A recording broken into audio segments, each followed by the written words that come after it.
I have gathered everyone here today to make an important announcement. Perhaps some of you will have heard the news already.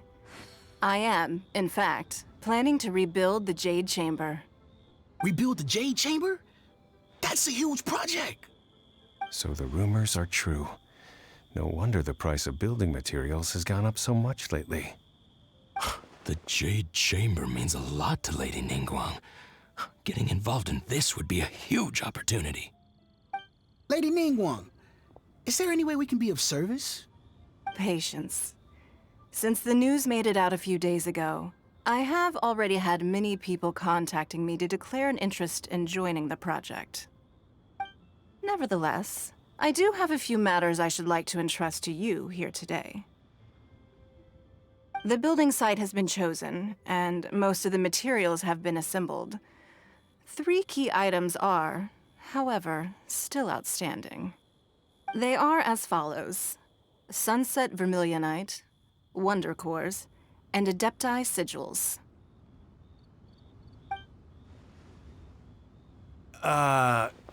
Excuse my ignorance, Lady Ningguang.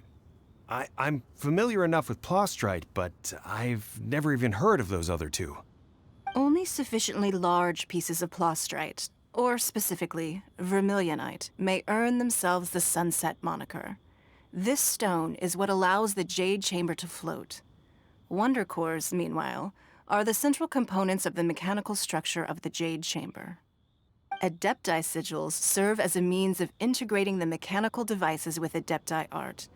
They are as indispensable as the mechanical core itself.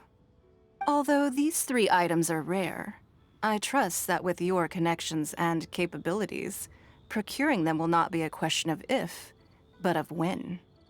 I take the saying, time is money, more seriously than most. Efficiency is everything. I will pay a generous price for the materials that you find, and in addition, the first 3 people who collect all the materials will have the opportunity to ask me a question. You may ask me anything, and I will give you an honest answer. I trust that this means of compensation will be to everyone's satisfaction. These things won't be easy to get hold of. But if it means a chance to get some inside information on Liyue Harbor's development plan for next year... Then it's the deal of a lifetime. Information from Lady Ningguang is priceless. Whoever gets to it first takes the market. Haha, what a coincidence! I won't divulge too much, but I heard some murmurings about some Plostrite just the other day. So excuse me all, but, I have some business to do.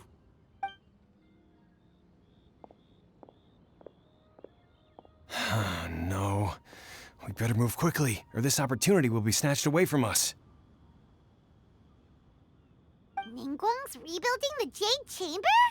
This is a huge deal! Let's get involved!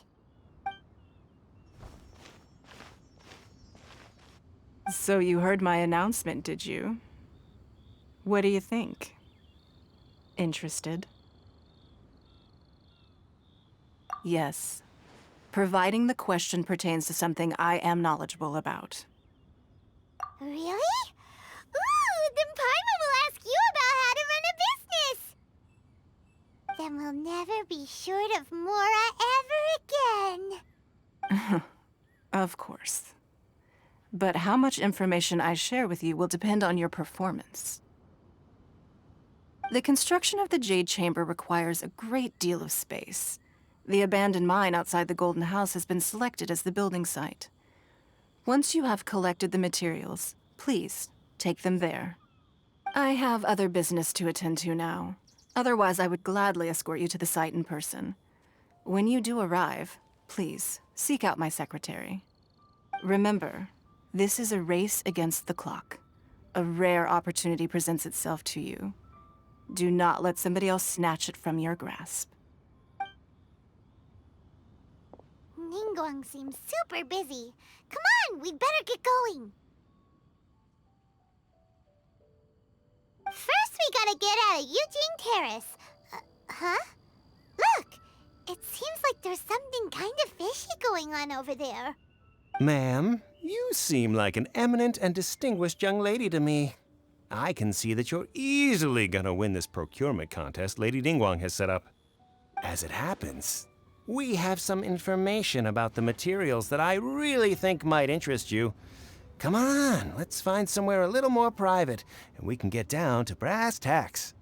No, I don't need it. Ah, don't be like that. Hey, come on, don't go! Why don't you stand there after her? Oh, right, yeah.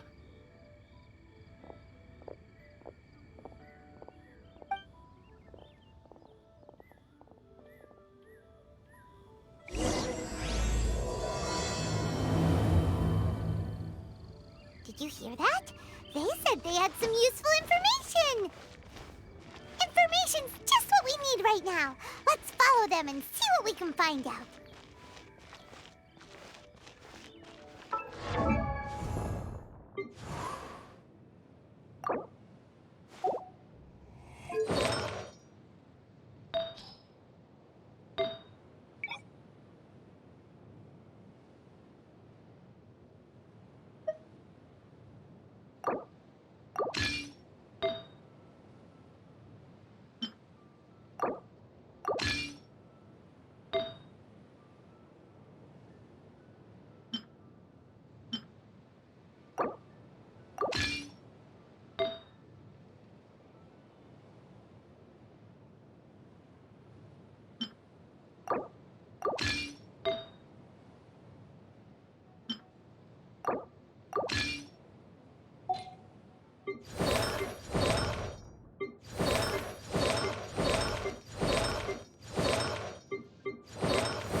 Well, will you look at that, ma'am? Nowhere left to run. Don't worry, we're not bad guys.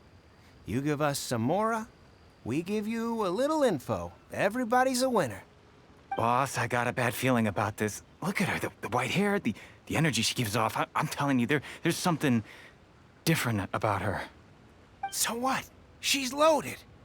How are we ever going to repay those gambling debts if we just let money walk away from us, huh? I've already told you, I don't need your information.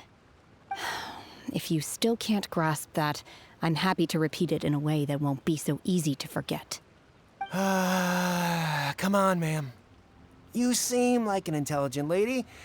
I shouldn't have to spell this out to you. It's not about whether you need the info or not, okay? It's about you taking out your money and handing it over and nobody getting hurt. I won't.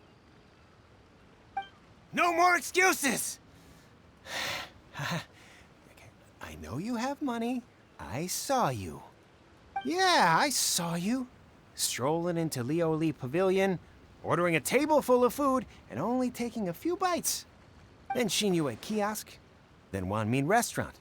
Same story each time. You order all the signature dishes, take a few bites, then you're on your way again. How could you afford to be so wasteful if you weren't from a rich family? And since you're so rich, what's the loss to you in giving us a little spare change, huh? Master warned me not to lay a hand on anyone in Liyue Harbor. But here we are. Perhaps... yes. Let's call it fate. Boss, I'm telling you, something's not right. What are you afraid of? We're just selling information. It's not illegal. If she lays a finger on us, all the better. We'll sue her for everything she's worth. Oh, you again. Millilith? What are the Millilith doing here? Did you do this? You ought to mind your own business, I swear! Silence! How dare you threaten innocent civilians? You're coming with us. No, don't be angry, sir. Please, let me explain.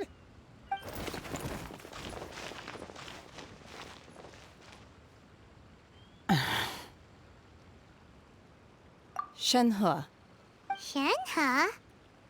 my name.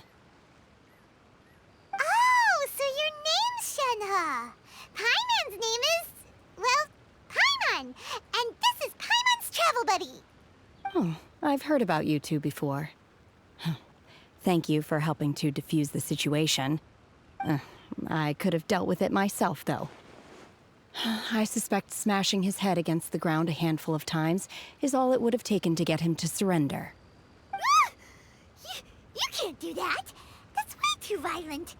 This is Liyue Harbor. There are laws against that kind of stuff, you know. Laws? No, apparently not. Really? So how exactly have you...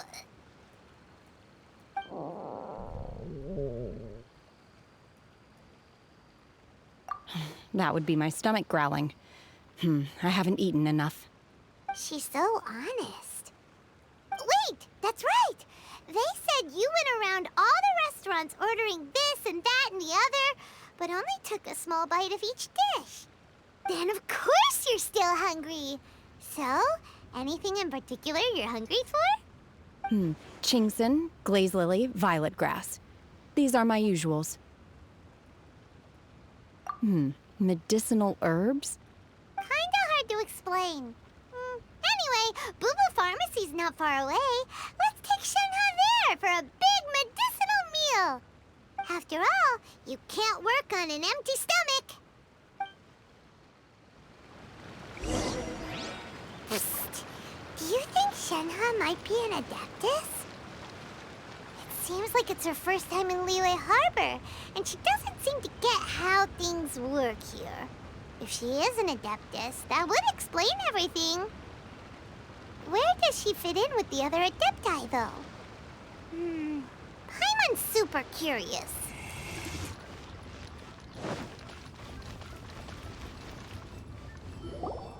Are you here to buy some herbs? I do hope you brought your prescription. Chingsing, glaze lily, and violet grass, please. Half a pound of each. What kind of prescription is this? Sounds more like a lunch order. Oh, here you go. That's everything we have in stock. Thank you. She's really eating them!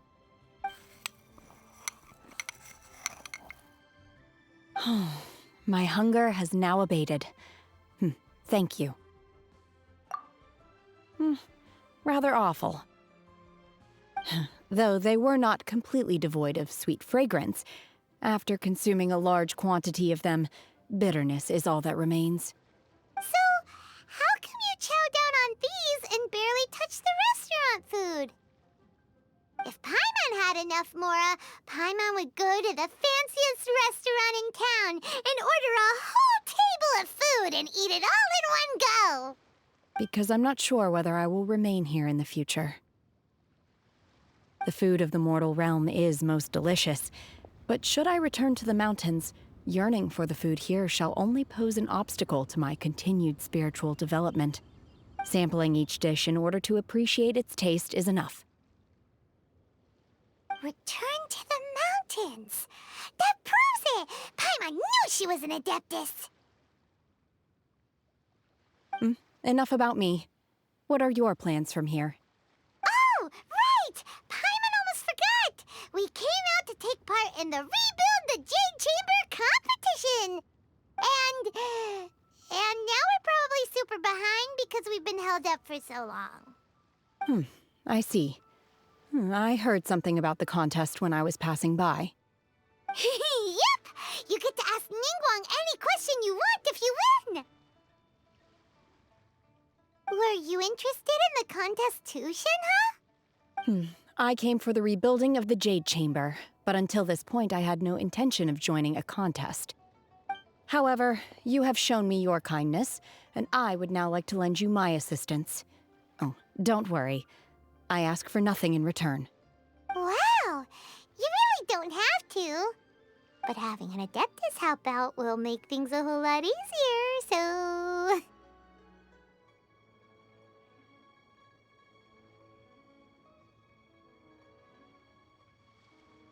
Then let's not delay. I have a plan. Great! Paimon bets this is gonna be the awesomest plan ever! I am not sure whether or to what extent this plan can be classified as awesome. I do, however, believe it will be highly effective. We simply need to dispose of everyone who is currently ahead of us. Then, we alone shall become the victors. Veto! That is not acceptable! Not by a long shot! Really? But I hear that competition is in essence about conflict and one-upmanship. Look, we want to win this competition fair and square, okay? Sunset Vermilionite, Wonder Cores, and Adepti Sigils.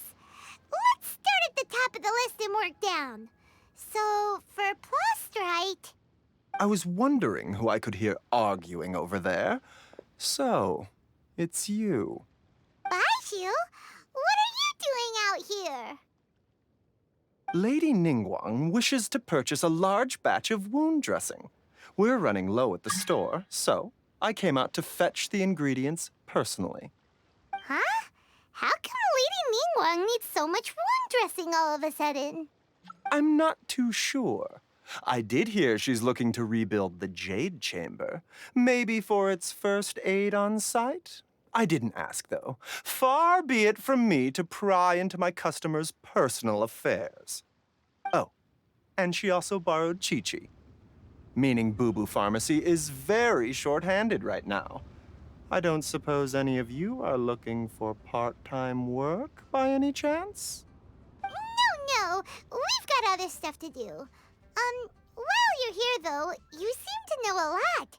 Have you ever heard of something called Sunset Vermilionite? Ah, the variety of Plostrite used in the Jade Chamber, yes? There is some mention of it in the Seven Mountain Treatises. When activated, Sunset Vermilionite rises up all the way into the clouds. It's very rare indeed. As far as the records show, virtually all Sunset Vermilionite in existence has been mined and taken possession of. But the Feiyun Commerce Guild would know far more about this than I do. Okay then, let's go ask at the Feiyun Commerce Guild. Thanks, Baiju. You're quite welcome. Good luck to you all. And if there's anything further you need from me, just come to the Boo Boo Pharmacy.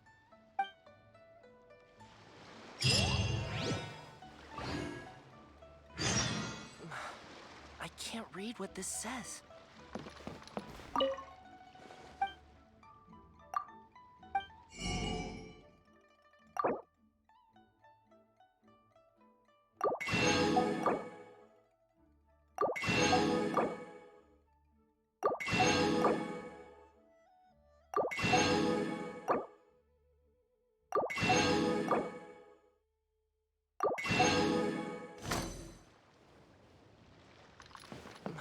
Why does Lady Ningguang need so much wound dressing? Is it really such risky business rebuilding the Jade Chamber? This is all most peculiar. Please, show me your prescription.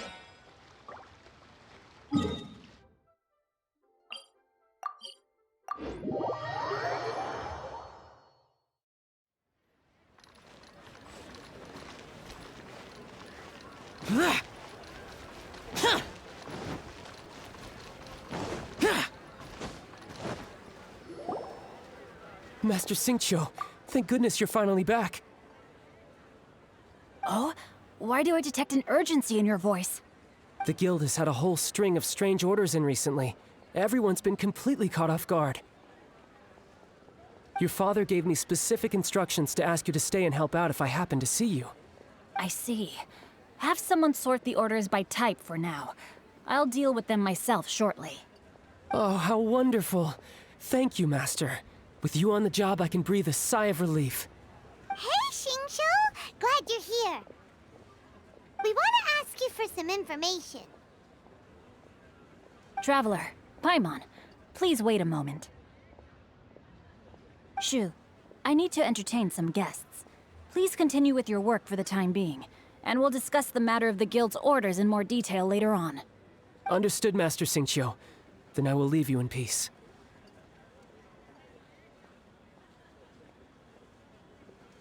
I wasn't counting on finding you here today. What's going on? And how, pray tell, may I be of service? Xingqiu, have you ever heard of Sunset Vermilionite? Oh, I see. So you've entered Lady Ningguang's contest as well. As well? Do you mean...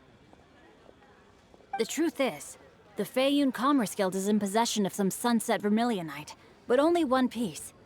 We are holding it on behalf of someone who has asked us to put it up for auction, and a lot of interested parties have already come to us inquiring about the price. At the end of the day, it all comes down to supply and demand. In this case, I'm guessing the final transaction price may be in excess of 500 million mora.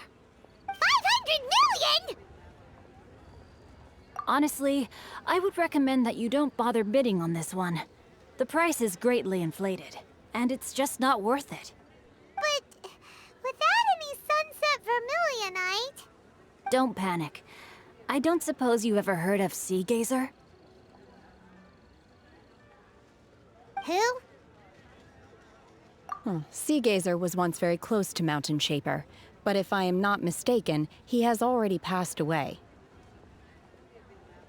Yes, precisely. I didn't know anyone else knew about him. According to records of drifting clouds, Sea Gazer once built an abode to store his rarest and most exquisite treasures, among which was some Sunset Vermilionite. After Sea Gazer passed, the abode was abandoned, and its location was lost to time. Luckily, I came into possession of a stack of folk history books just recently. They make some oblique references to this lost abode, and after cross-referencing them against each other, I'm now fairly certain that it is situated in the Lisha area. That's great!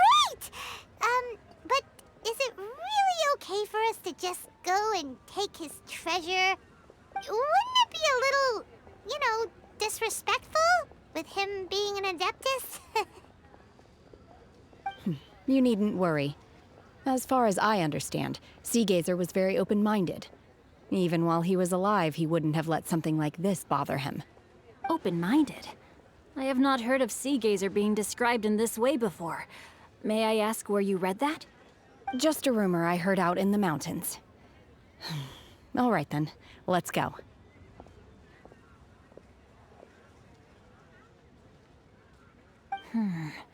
There's something about this young lady that reminds me of a good friend of mine. Oh, I almost forgot.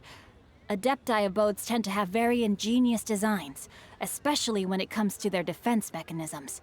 Plus, it's likely to be crawling with monsters after being abandoned for so long. So please, be very careful. Okay, we will be. Thanks, Xingqiu.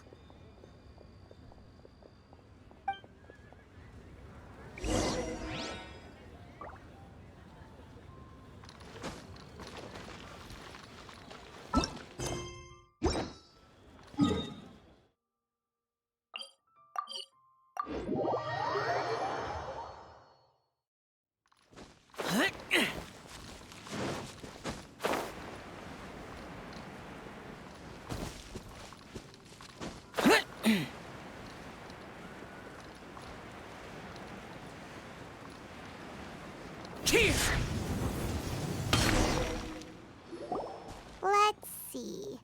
Xingqiu said it should be around here, but Paimon doesn't see anything.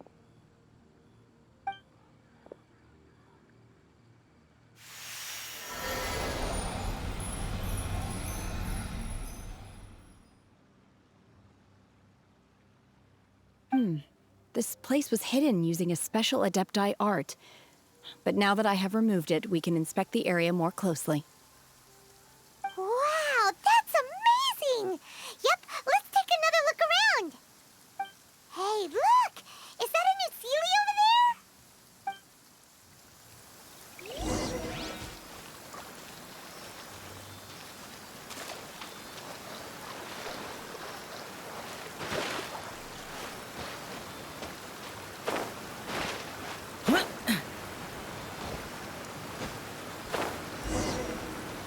The Sealy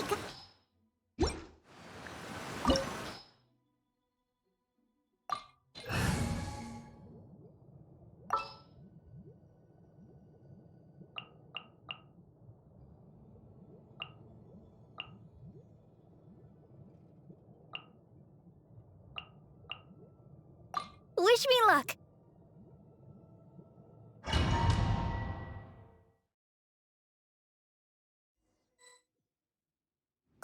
What?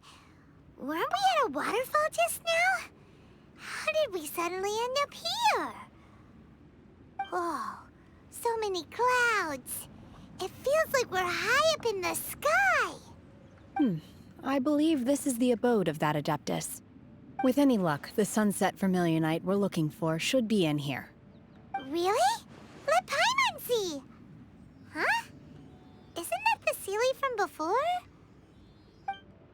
Look, it's gone and snuck beneath the clouds.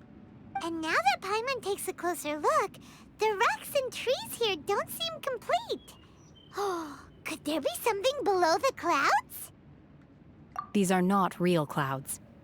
They are the product of an Adepti art used for spatial partitioning. If we want to go down, we must first destroy the mechanism that is maintaining the Adepti art. All right, then let's do it. I sense the presence of monsters in this place. I don't know where they are hiding, so we'd better be careful.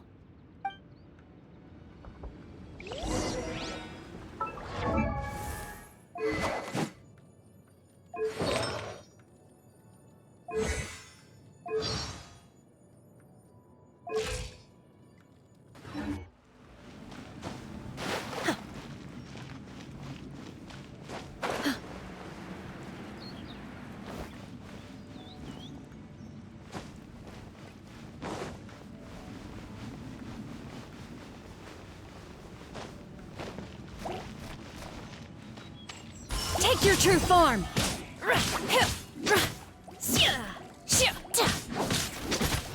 Obey!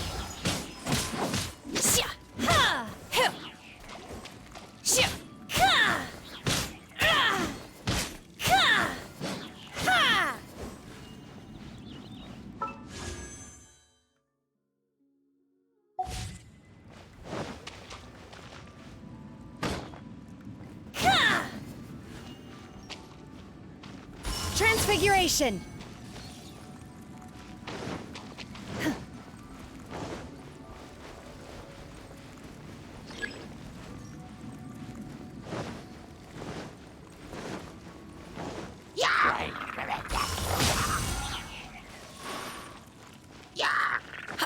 Transfiguration!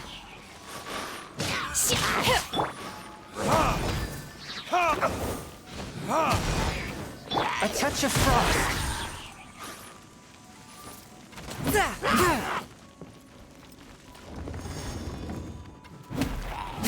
Submit for judgment. Manifest!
It appears that we've been taken for intruders.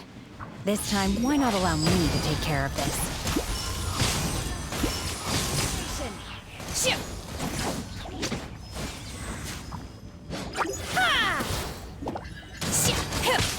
Swift and merciful. Time for retribution! Terra Smash! Quake! Spirit Blade! Attack! Let's dance. Forth, my blade! Take your true form! By ordinance divine! Take your true form! The core of the mechanism is exposed. Now's our chance.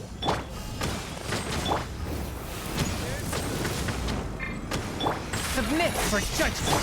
Huh. Ready, steady, go!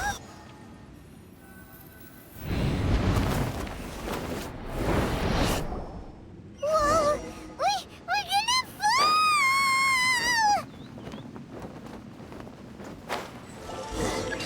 Is everyone okay?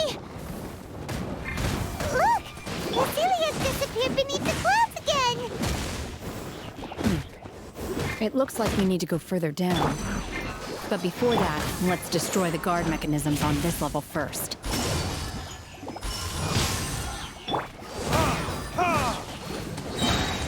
Burn!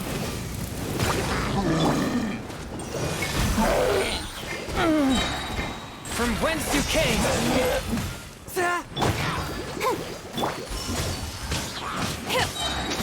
Cryo incarnate!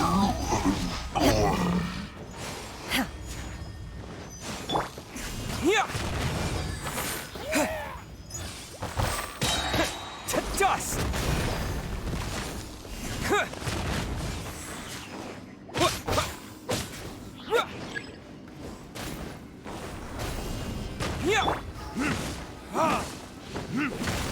A touch of frost!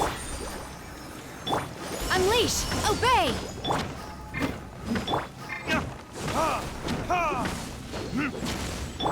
Terra Smash!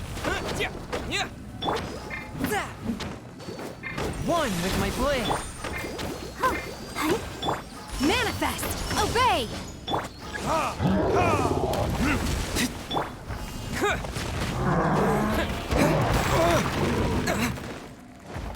Let's dance! Manifest!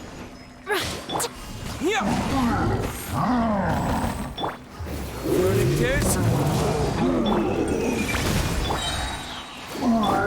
Spirit Blade! Unleash! My will embodied!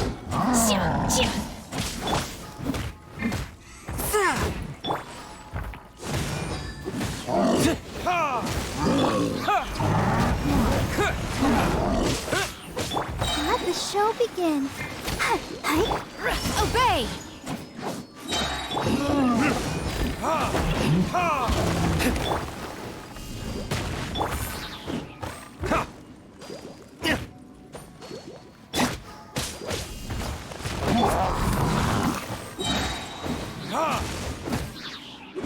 Burn!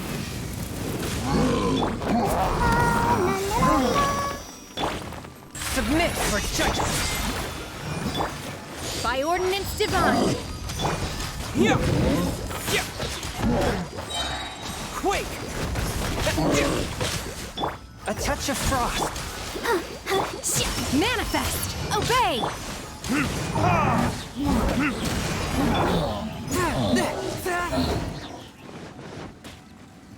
From whence you came! Verdict is... One with my blade! Terra Smash! Let's dance. Manifest!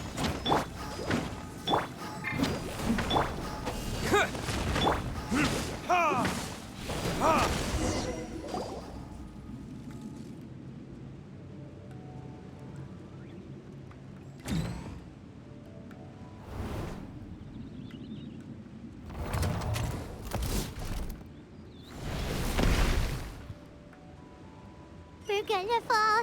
This time, we're really gonna fall. Ah! Luckily, there was a pool of water at the bottom. Otherwise, that could have ended very differently. Hey! That Sealy's on the move again. Let's catch up with it. Huh. Something looks different about this stone wall.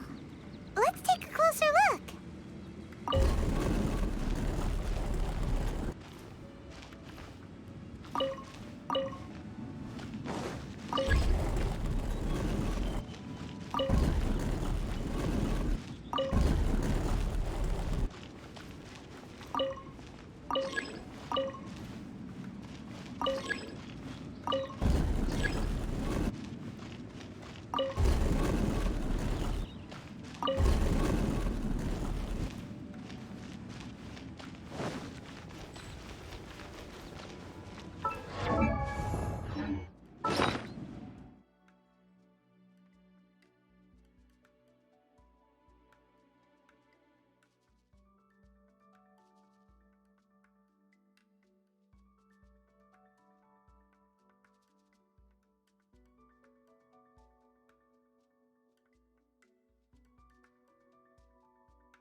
Forth, my blade!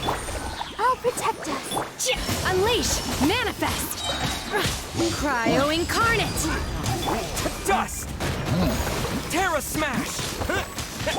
Ready, steady, go! Spirit Blade! Attack! Unleash!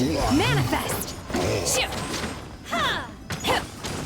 Time for retribution! Terra Smash! Let the show be. A touch of frost! Obey! Yeah!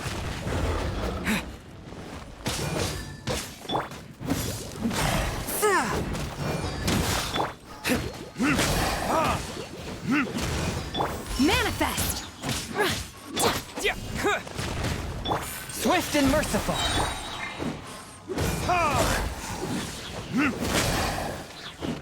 I'll protect us. Obey! Shoo! Do your master's bidding!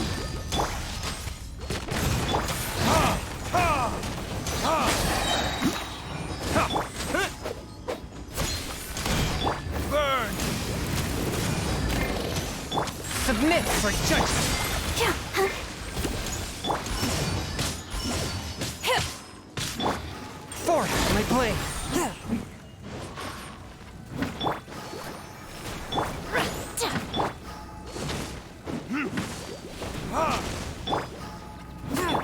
Terra Smash! Unleash! Mana! One with my blade! Yeah!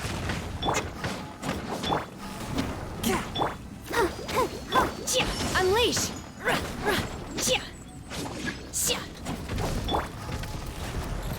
Terra Smash!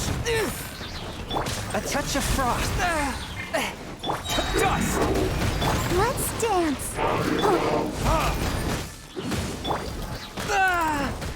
Spirit Blade! Oh no! Transfigure!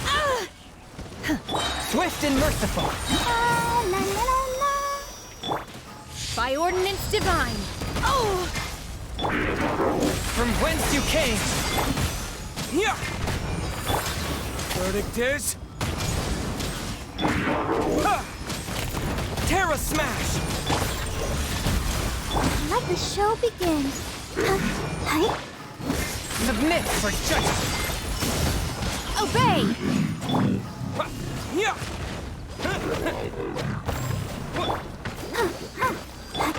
One with my blade! Shoo!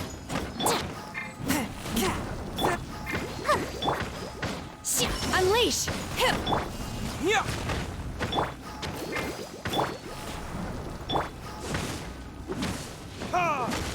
A touch of frost! Obey!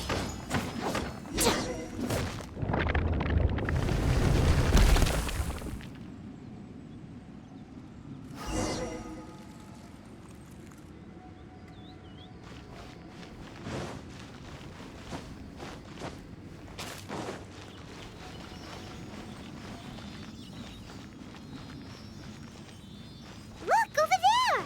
Could that be the sunset vermilionite?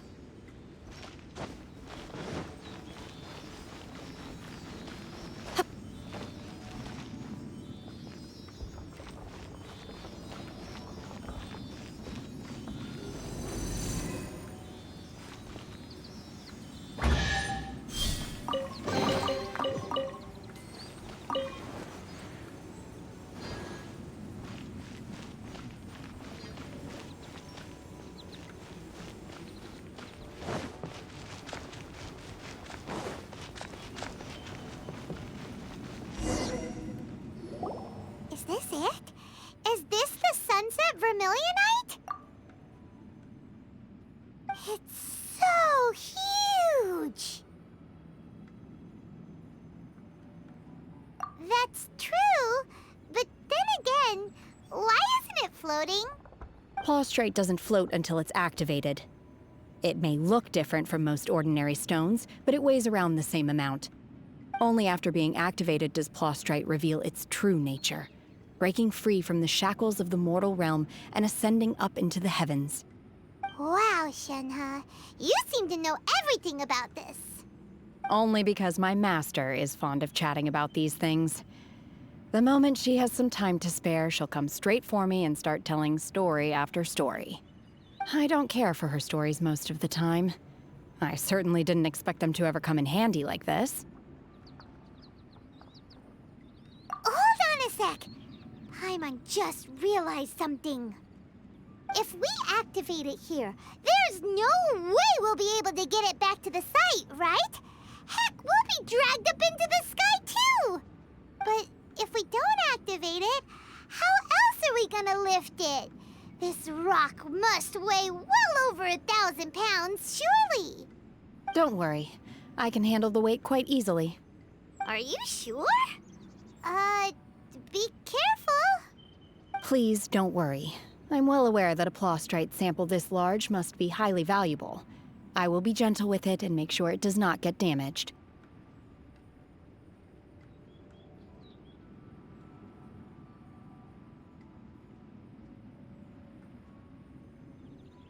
My safety.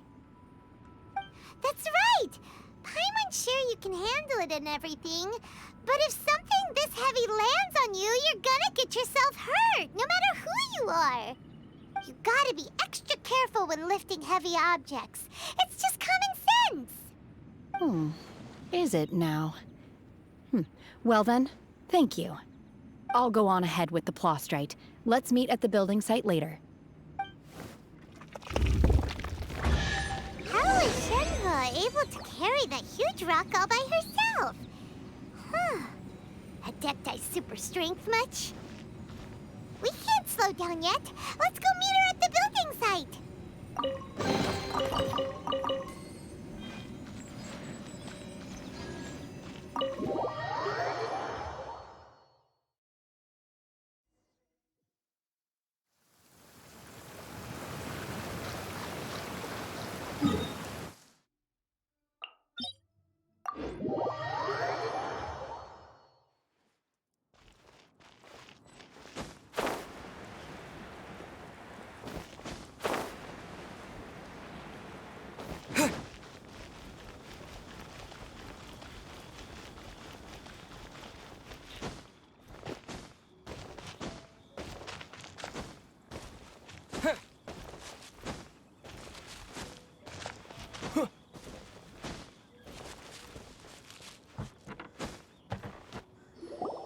Oh my god, I can't believe my eyes.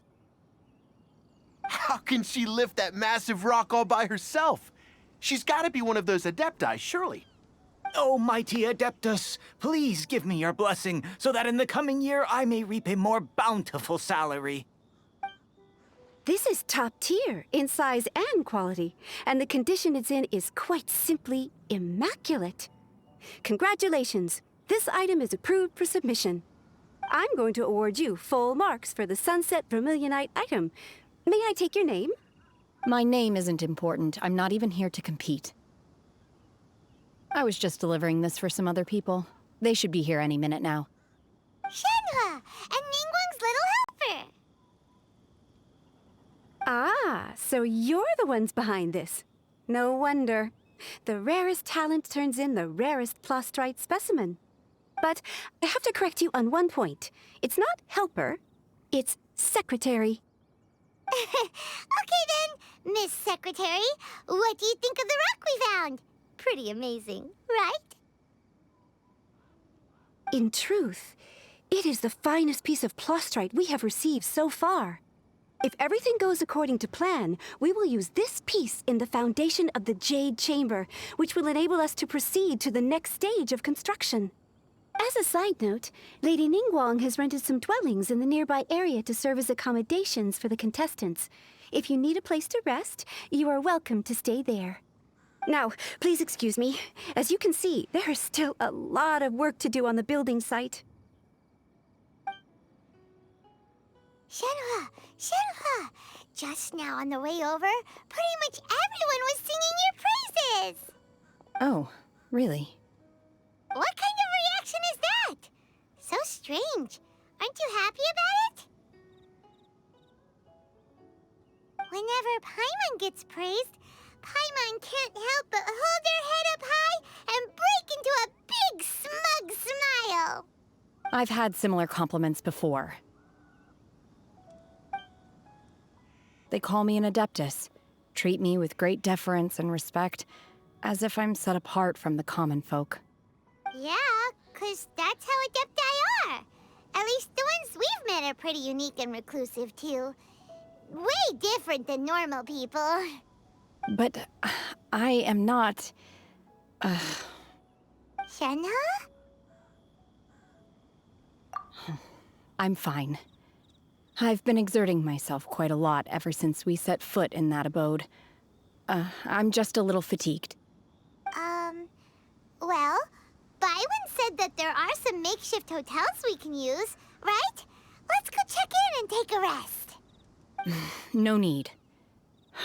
I simply need to find myself a secluded place in the wilderness to sit and meditate in silence. You can't do that. It's dangerous out in the wild on your own. When you're hungry, you go eat something tasty. And when you're tired, you go lie down in a nice, comfy bed. All right? Seriously, don't punish yourself like this. Okay. If you insist. Great! Now we're talking. Let's head to our hotel.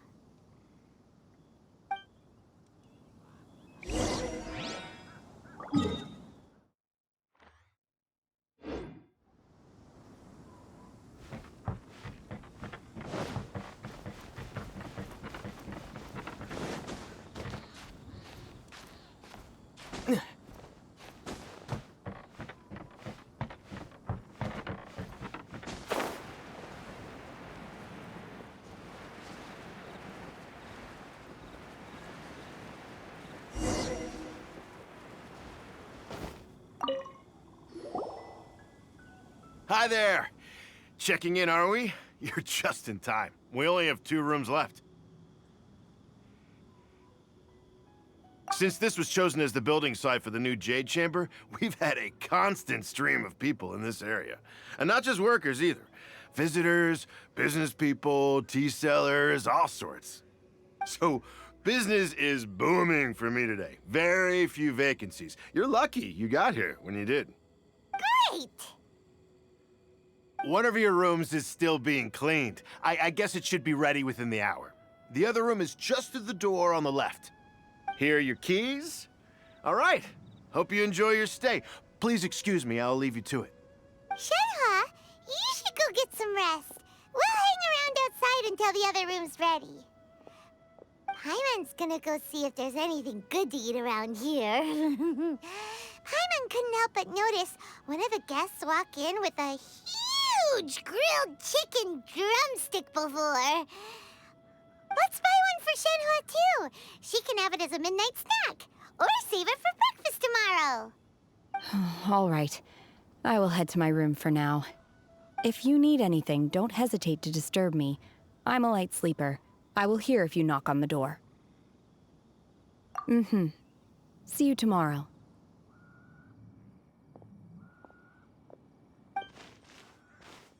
Hey! Isn't that Cloud Retainer? What's she doing here? Let's go and say hi.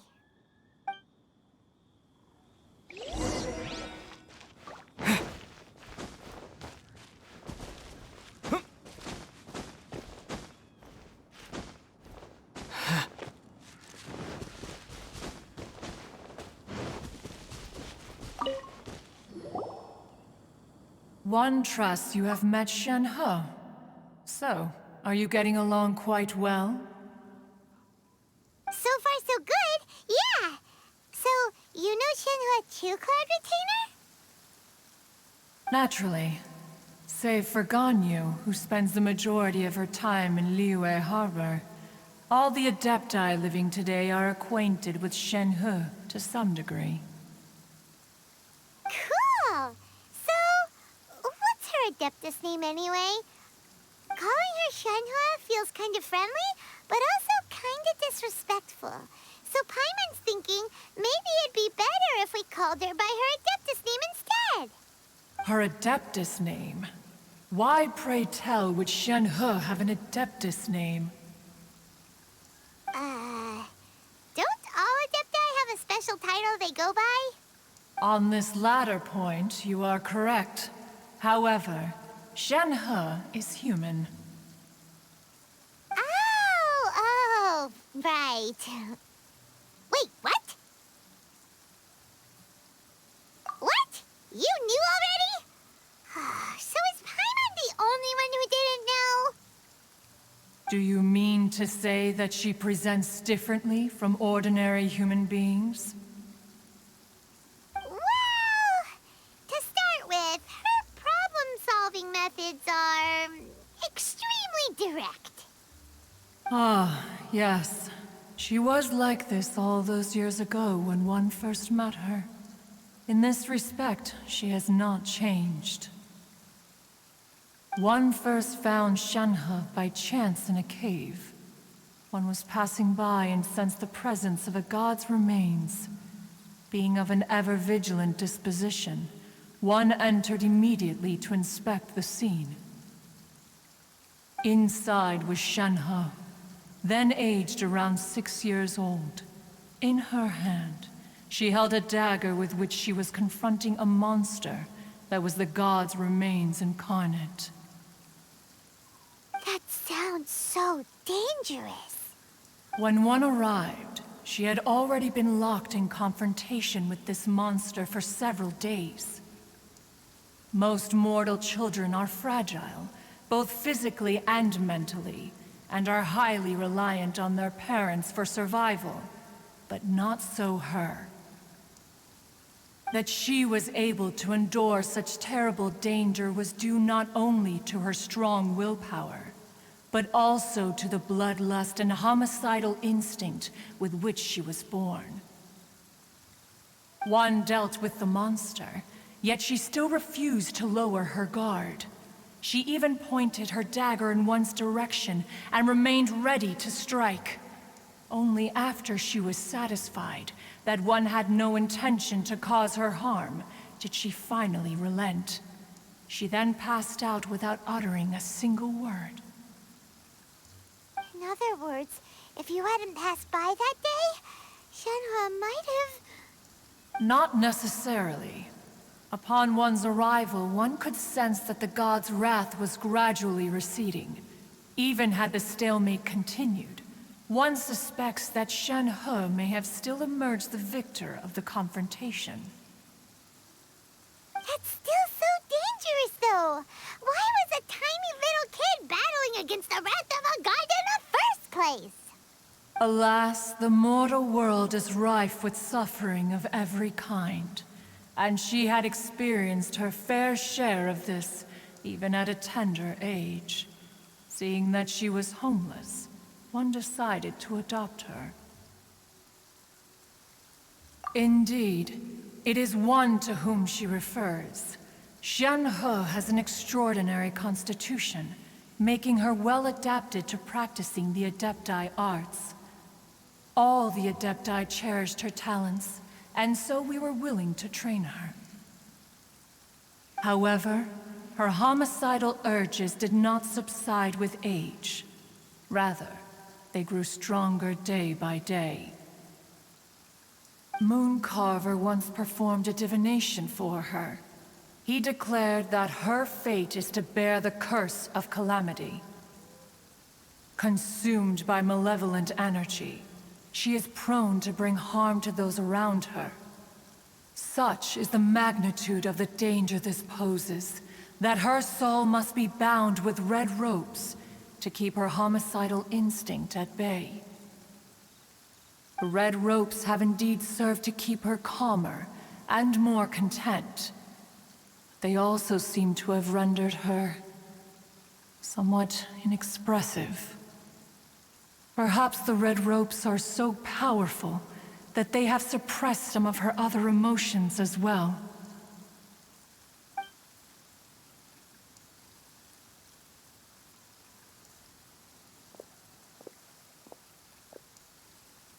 It is only by fate that people's paths may cross.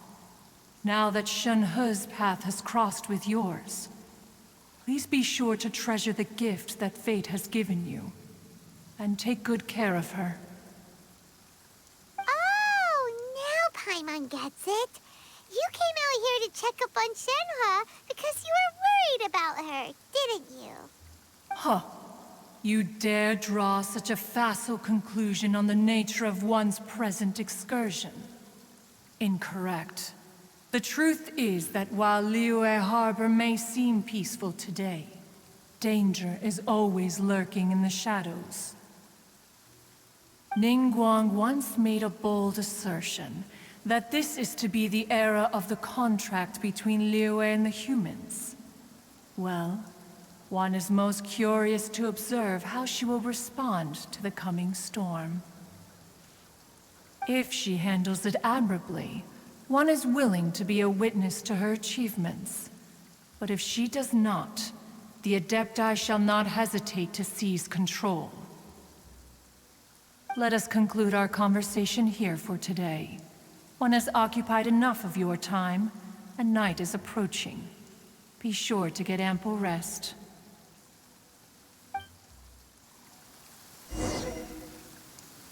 So, Shenhe isn't an Adeptus after all. She just grew up around the Adepti. Oh, no wonder she doesn't like being treated as an Adeptus. Having everyone falling over themselves to show their respect all the time must be kind of hard to deal with. There seem to have been a growing number of tales told regarding Shenhe in recent years. Perhaps she was seen on the previous occasion when she secretly ventured out from the mountains. One has heard that a playwright in Liyue Harbor wrote an opera based on the legends told about her. It is called The Divine Damsel of Devastation. The play portrays her as making a stand to protect her fellow villagers. One can only surmise that every story needs a hero.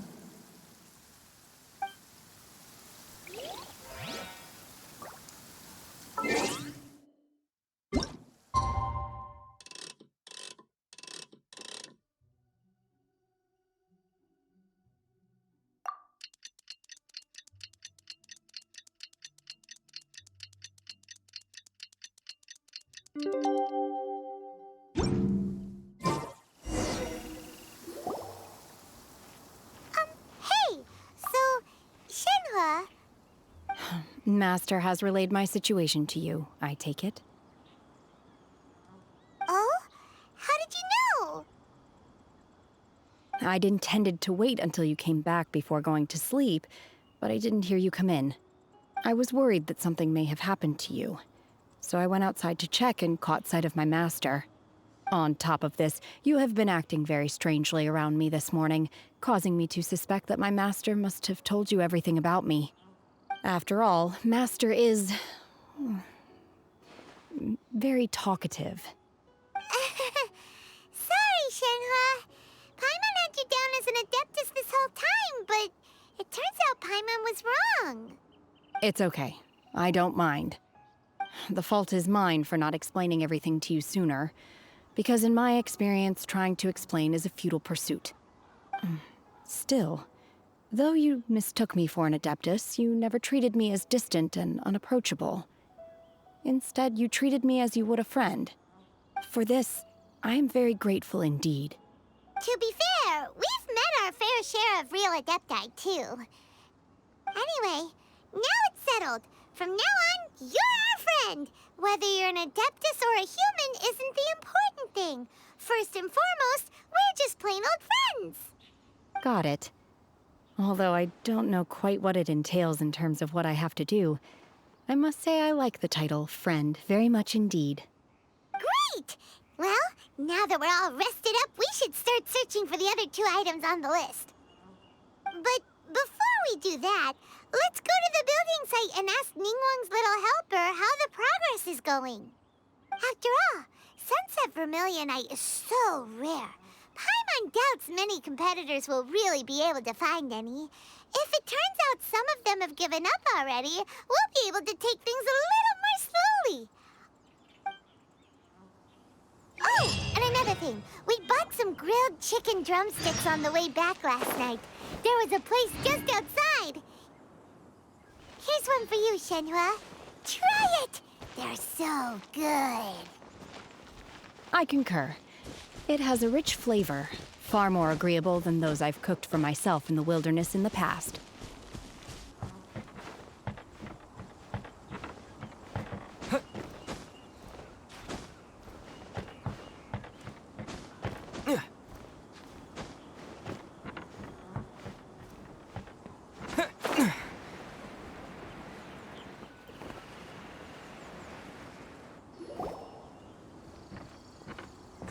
Look!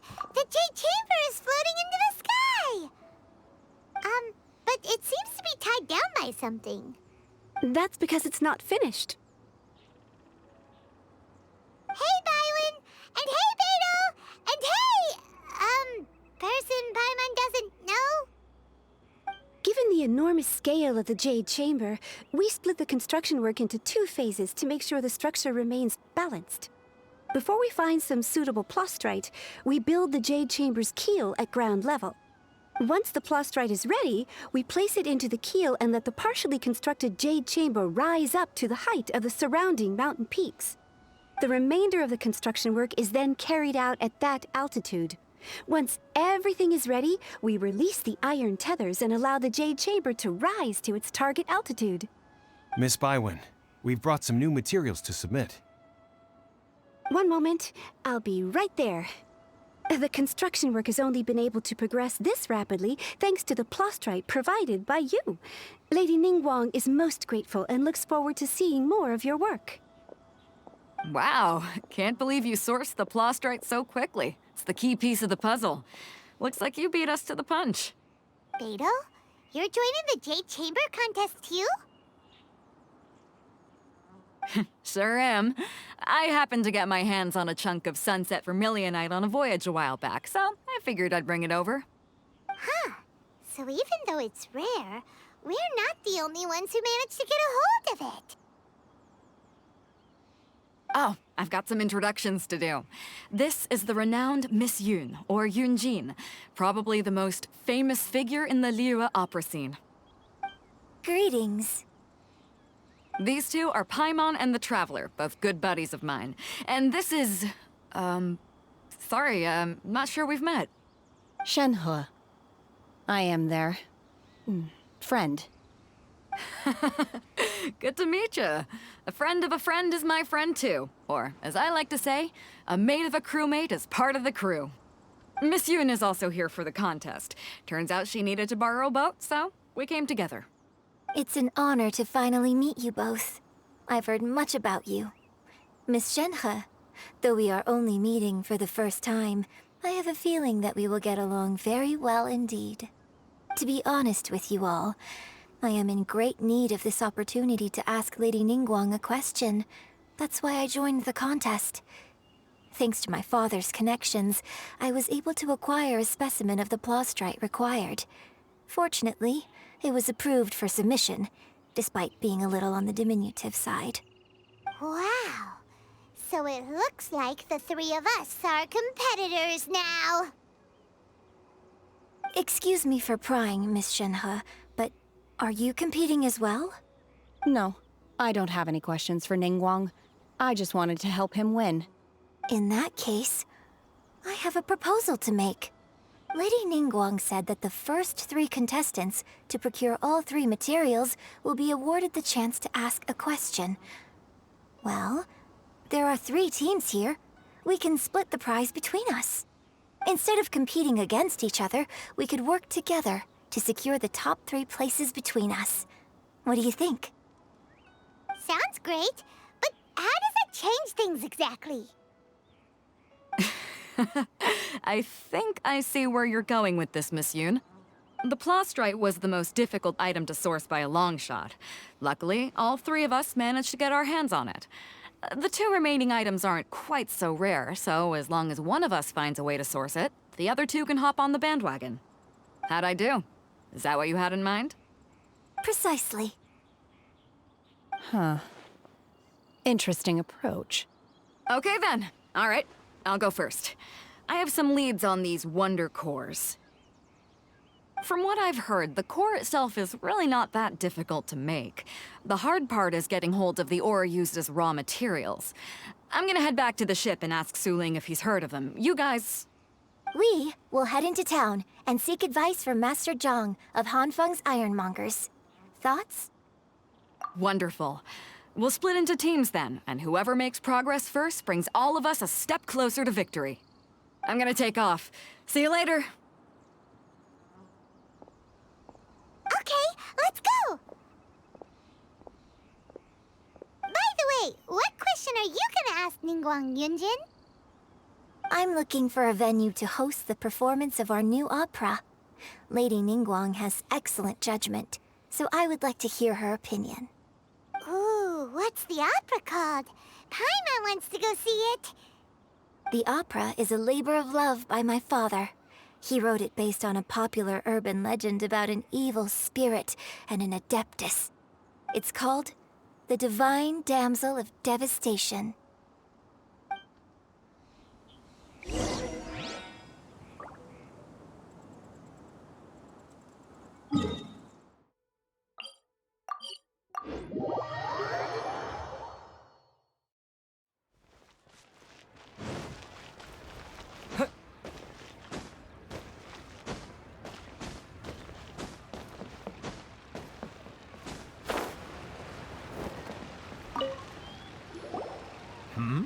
Ah, hello. Are you here for something off the shelf, or do you need something forged? Excuse me, Master Zhang. We were wondering if you'd heard of something called a Wonder Core. Of course I have. Sorry, who's asking? My name is Yunjin. Perhaps you don't know me, but I believe that you forged some weaponry for my father in the past, for stage use. Yunjin? Stage use? Oh, so you must be Miss Yoon. Sorry, my brain's finally caught up. It's not used to doing much beyond bashing a hammer all day. Everyone's heard of you, Miss Yoon, even folks who don't make it to the opera all that often. Like myself. So, you're here to ask about Wonder Cores, huh? As it happens, I do know how to make them. Matter of fact, I made some for Lady Ningguang back when she was building the original Jade Chamber. The types of ore needed to make Wonder Cores are a little hard to come by. Lady Ningguang supplied them herself last time. I don't suppose you've brought any yourselves? No, we were gonna ask you what kinds of ore we need. Sure. Well, you'll need two kinds. Star Splinter Iron and Subrosium.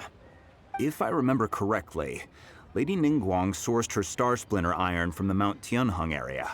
They say it resonates with visions.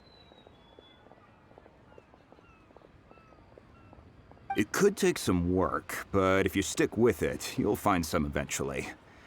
As for the Subrosium, though, that's trickier. It's all but unheard of on the market. I'm really not sure. Sorry. What I've heard is that the people around Mount Tianheng have some sort of magic trick that can pinpoint the location of the stuff. Of course, it's probably just hearsay. If you want my advice, start by looking for Star Splinter Iron around Mount Tianheng. And if you run into any locals, ask them a few questions about Subrosium. Mount Tianheng. Interestingly enough, the story of the Divine Damsel of Devastation also takes place on that mountain. I hear the view there is quite spectacular. A favorite destination of the Adepti, in fact. Perhaps it can give me some inspiration. Let's not delay. We should head straight there.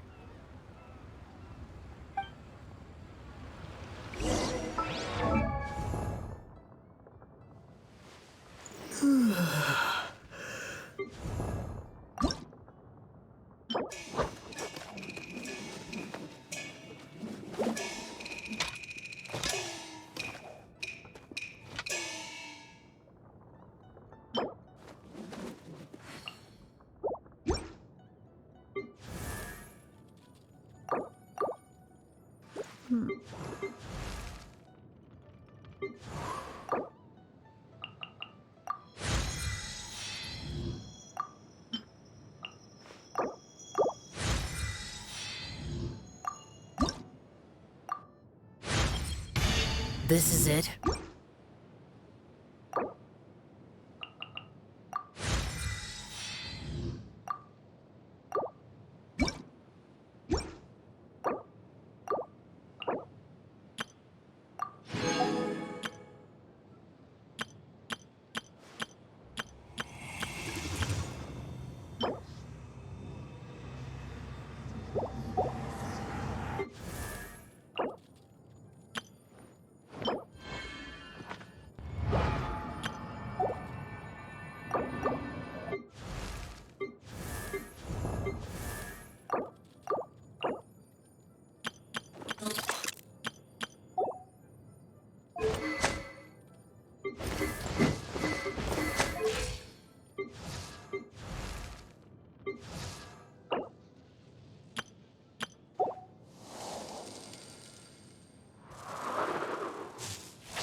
I came to Mount Tianeng once with my father as a child.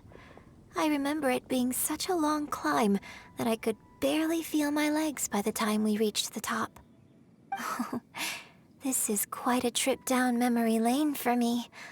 Look at these majestic, towering peaks and the gently flowing streams. It's like setting foot in paradise. No wonder the legend of the divine Damsel of Devastation is said to have taken place here. Adepti wander oft where mortals seldom stride. Indeed, this looks like a place that one might expect to be frequented by Adepti. The Divine Damsel of Devastation is your upcoming opera, right? And the story takes place in Mount Tianheng. Huh. Seems like you have a real connection with this place. What's the story about, though? It's the story of a girl becoming a hero. Cool. A hero story? They're Paimon's favorite! The legend first arose in this area. It is said that there used to be a prosperous village on the mountain. In that village, there was a loving couple who were completely devoted to one another. One day, a terrifying monster appeared.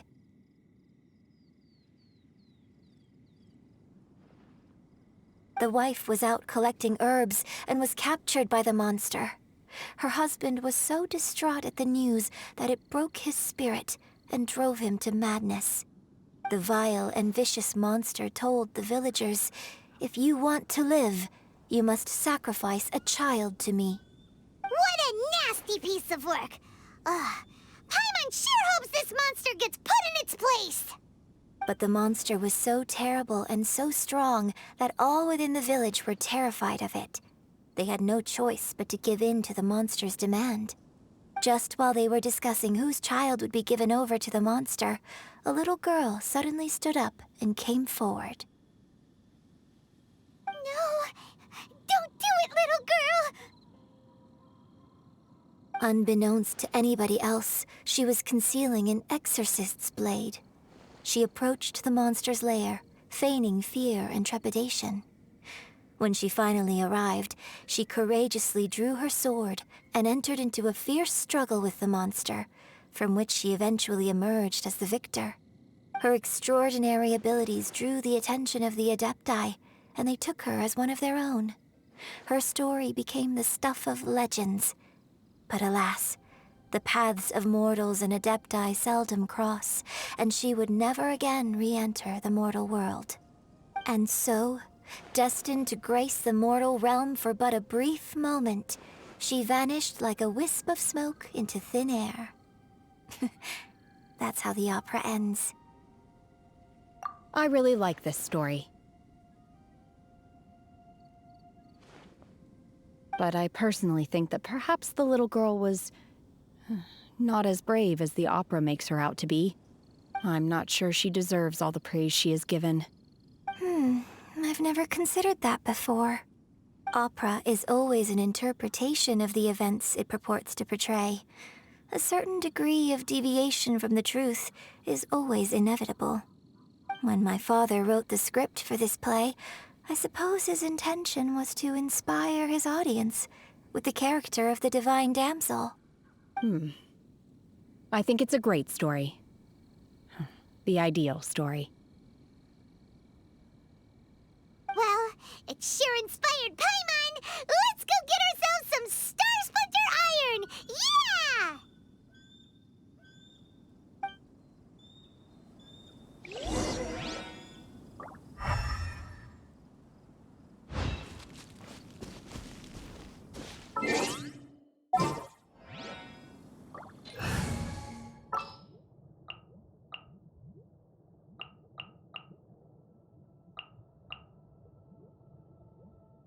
I trust you.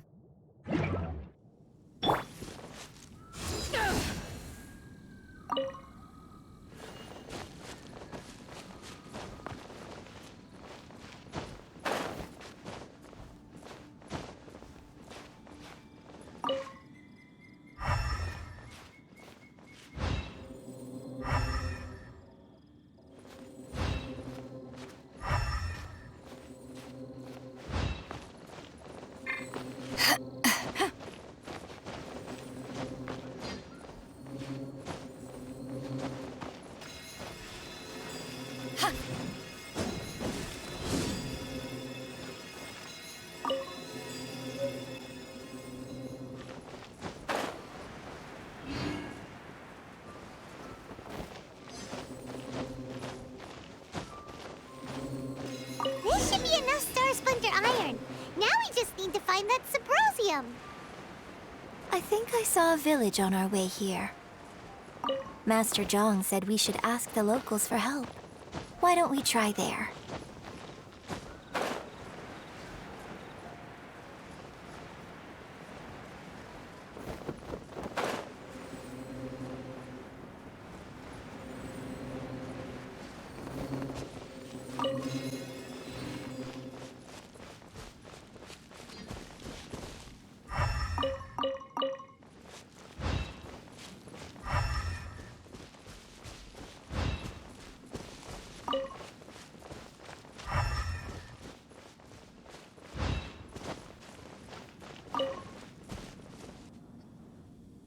Hey, there really is someone here. Yunjin, looks like you were right. Excuse us, sir. Can we ask you something? Huh. He didn't seem to catch that. Hello, sir. We were just passing by and wanted to ask if you happen to know anything about Subrosium.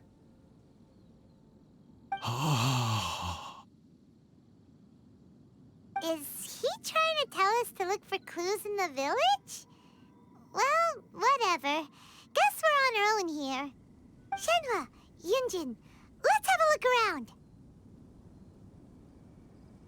Sorry, you can go ahead without me. I'd like to have a word with this gentleman. If that's okay with you, Uncle Mingjin. It's...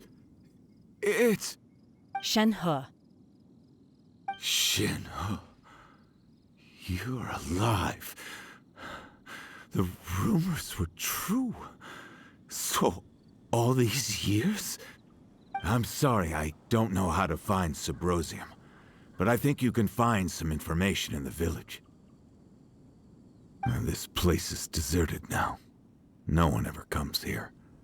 So you can rummage around all you want. Huh? You know this guy, Shenhua? Thank you, kind sir. We'll go and take a look around. Don't worry. Mingjin has no ill intention towards Miss Shenhe. She'll be quite safe. Okay, then let's see what we can find in this village.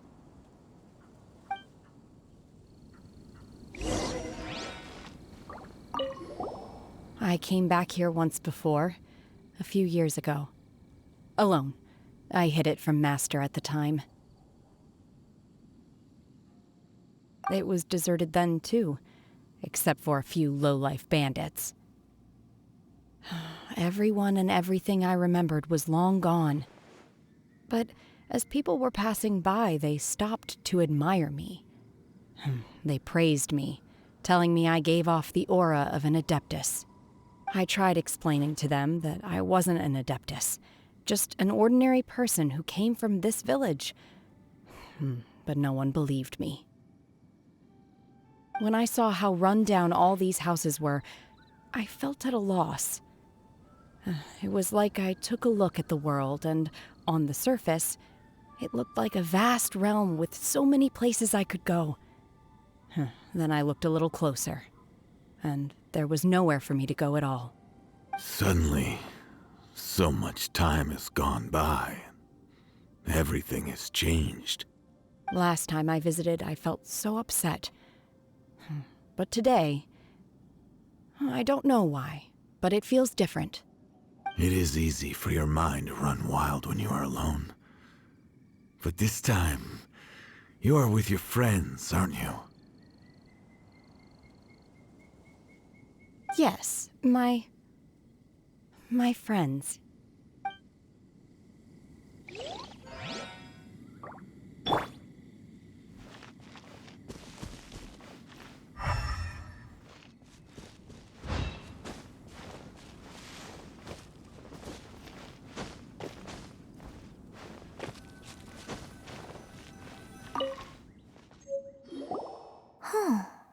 What's this?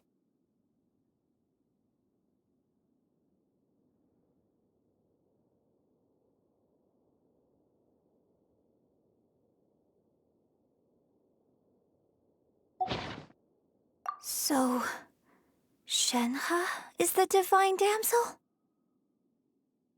Now that I think about it, she does behave rather like an Adeptus, and she is about the right age. So that's why I've been getting the strangest feeling whenever I chat with her.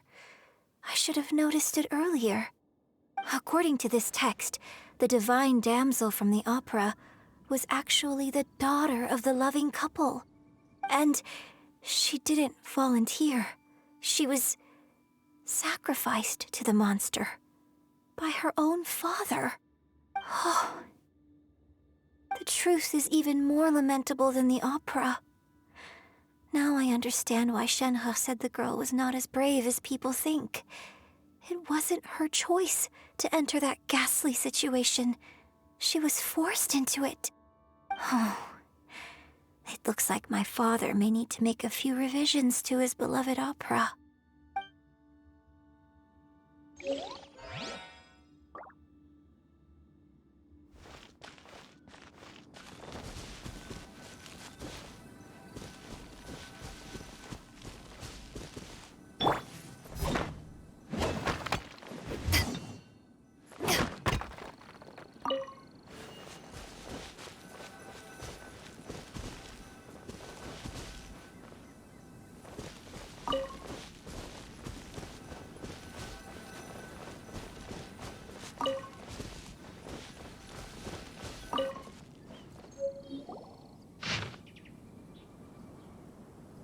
So it seems that Shenhe's father thought he was summoning a benevolent deity using a magic incantation.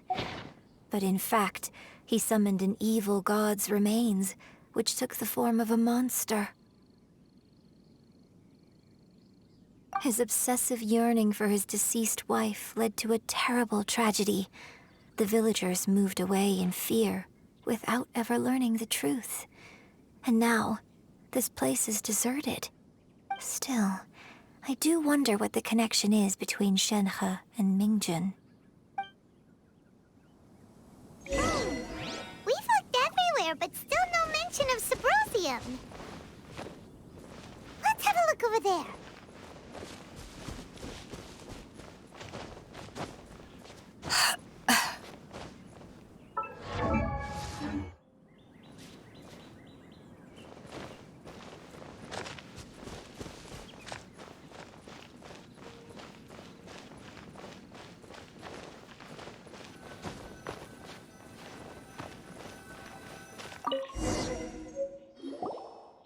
This is it!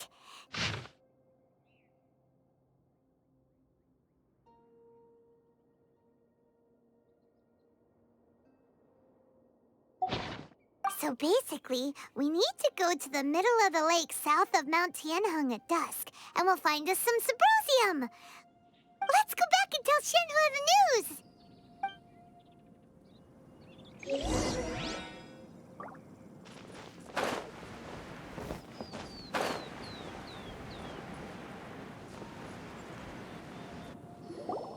One year when I was back visiting, I heard a story about a white-haired adeptus from a merchant passing by. I never imagined it was you. I was a very close friend of your father's. I could have stopped him from performing the summoning ritual. I had plenty of chances, but I couldn't bring myself to stand up to him. I just let things happen, let it all escalate. Well, we all know how that story ended. I bring flowers back here every year. And each time I wish I had a chance to apologize to you.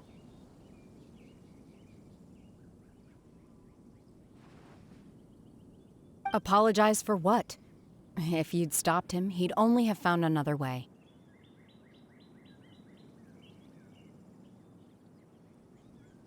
There is nothing he wouldn't have done for his true love. Nothing.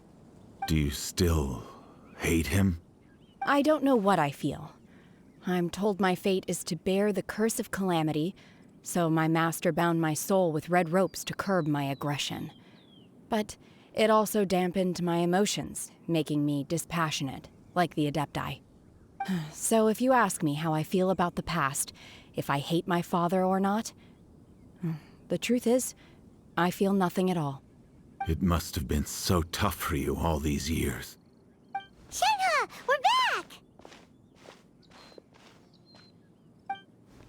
Oh, then I will leave you all in peace. Shenhe, it brings me some solace knowing that you are okay. I'll tell you more about the old times next time we meet. Thanks, mister. We found some info in the end.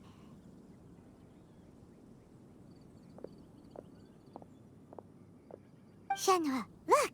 This tells us how to find Sabrosium. All we gotta do is go to the middle of that lake. Let's go then.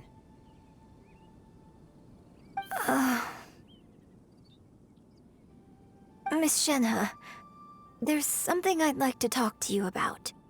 Just now, in the village, we found your father's diary. It turns out that many of the details in the divine Damsel of Devastation are not true to the facts.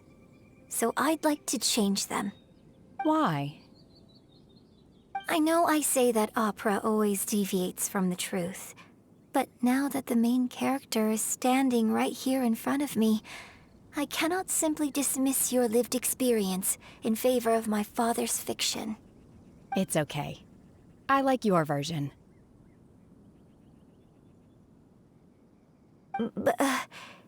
Huh?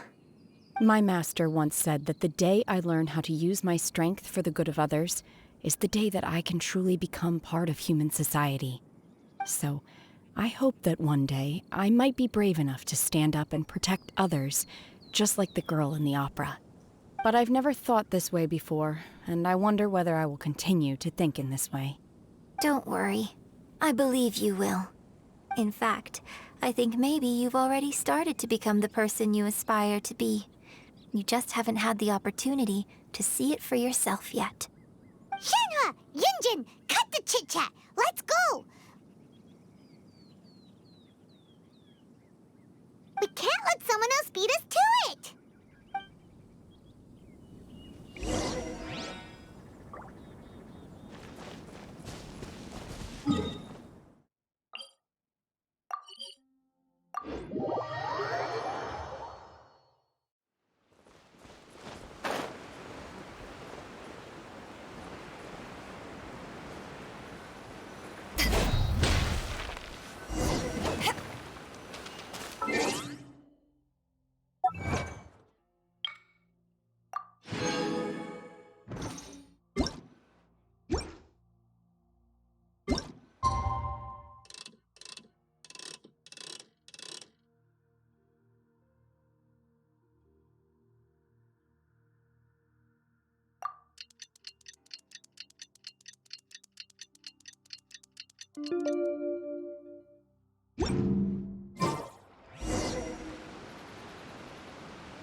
What brings you here?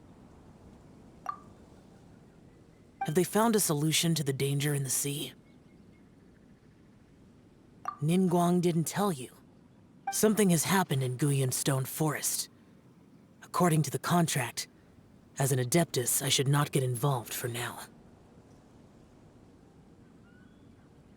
But these things can be unpredictable. I have a contingency plan of my own. Only a single mountain lies between here and Liyue Harbor. If things get out of control, I will defend this place myself.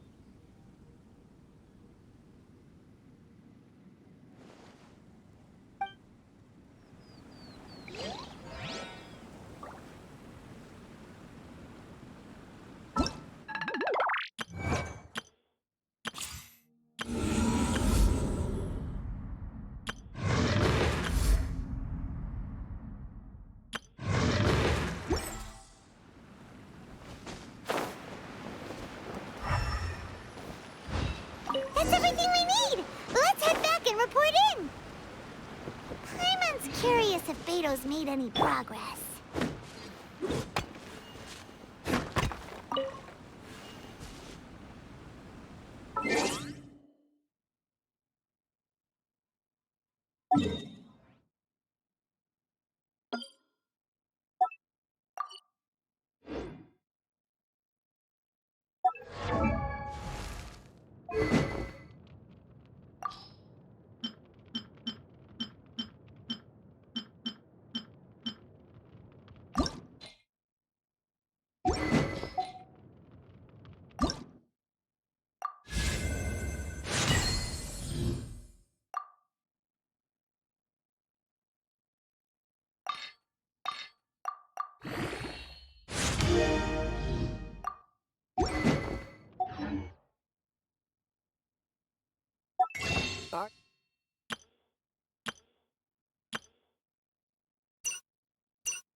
Still up.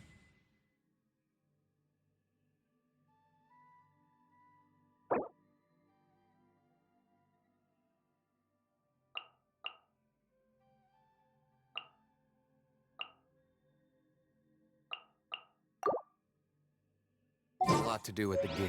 How about you take a rest while I go back?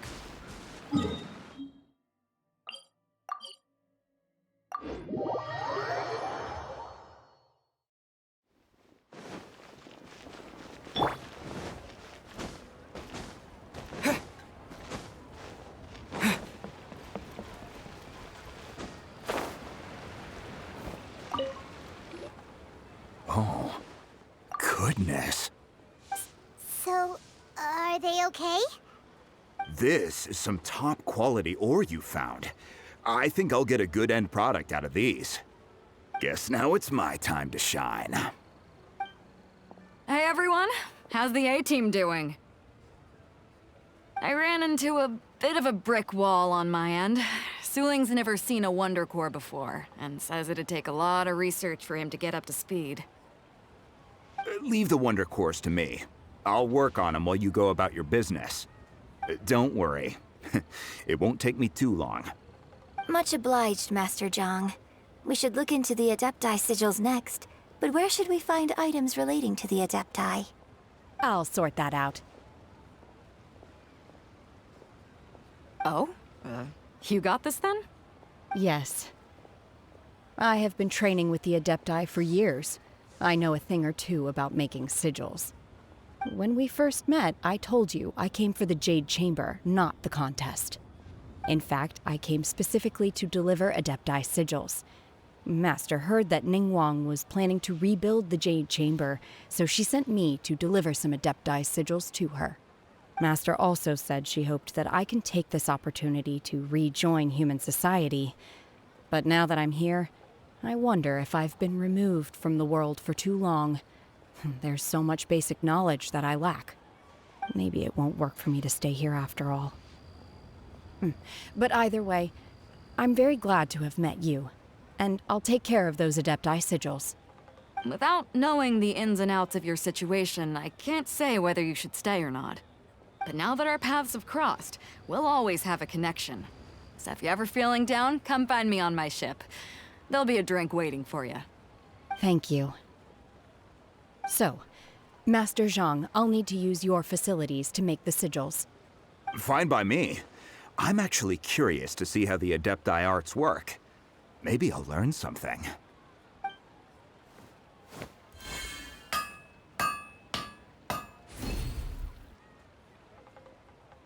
Whew.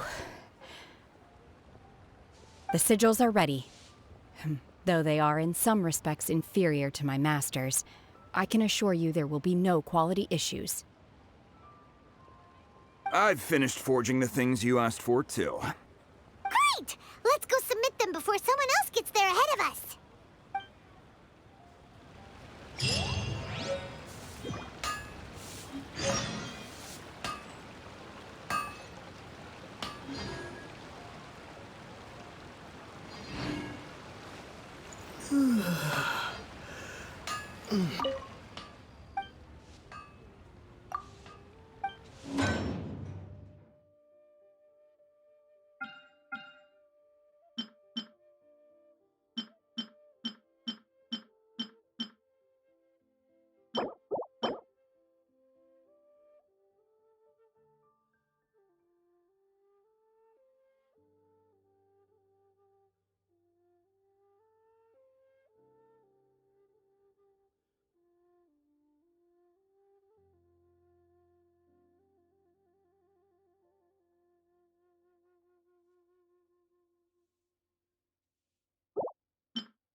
On Fung's Iron.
Ningguang's little secretary! We found all the materials! Oh, already? All three of you found them together. Okay, I see. The Wonder Cores and Adepti sigils look good. It seems that we found our winners.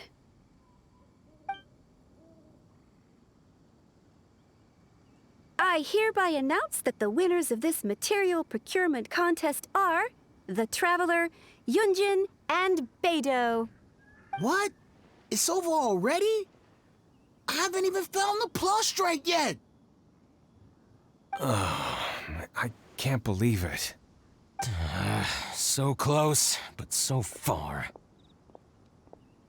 I'd like to invite our three winners to please proceed to the Jade Chamber, where Lady Ningguang is waiting for you. Huh? Where's Beidou? She was right here! Captain Beidou has some business to attend to. She will join later. Please come with me for now. Alright then, guess we'll head on up to the Jade Chamber first. This has been a long time coming. The last time we went up to the Jade Chamber was ages ago.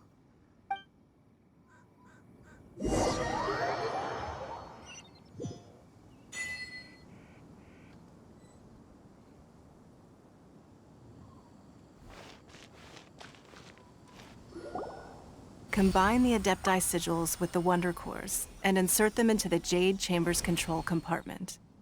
The construction of the new Jade Chamber is now officially complete. Once the tethers are released, it will soar into the sky. Thank you all for your work. Now it is time for me to fulfill my promise. Yeah! Miss Yun, I've already heard something about the reason for your involvement. You are looking for a venue for your new opera, aren't you? That's right. Lady Ningguang, I would like to hear your opinion. The unveiling of Miss Yoon's grand new opera surely requires a venue of equal grandeur. So what would you say if I proposed that we stage your first performance right here, in the newly built Jade Chamber? The Jade Chamber offers a splendid panoramic view of the mountains and the bustling city. It is fitting for the finest performance to be hosted in the heavens.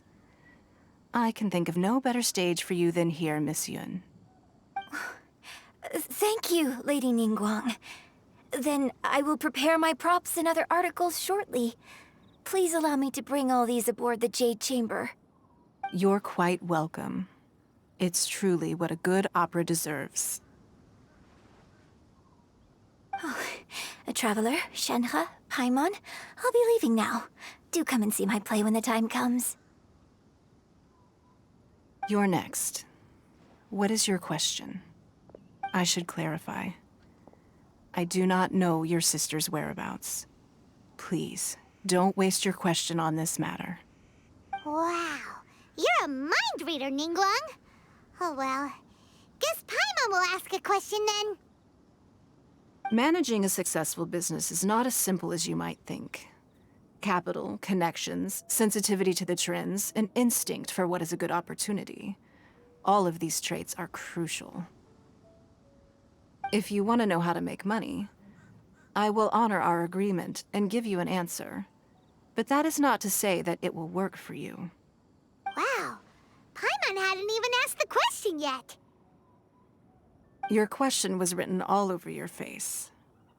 Now look, you helped me rebuild the Jade Chamber, and I intend to repay you handsomely for it. So I promise you that should you one day require financial assistance, you may seek employment here. I will pay you at the highest rate of remuneration. Oh, great! So next time we run out of Moro, we just need to come to Ningguang? No more questions from us. Shenhe, you got a question? Me? Yes, this is a group effort. Thank you. But I don't have anything to ask. Are you sure? This is a once-in-a-lifetime opportunity. I'd urge you not to squander it.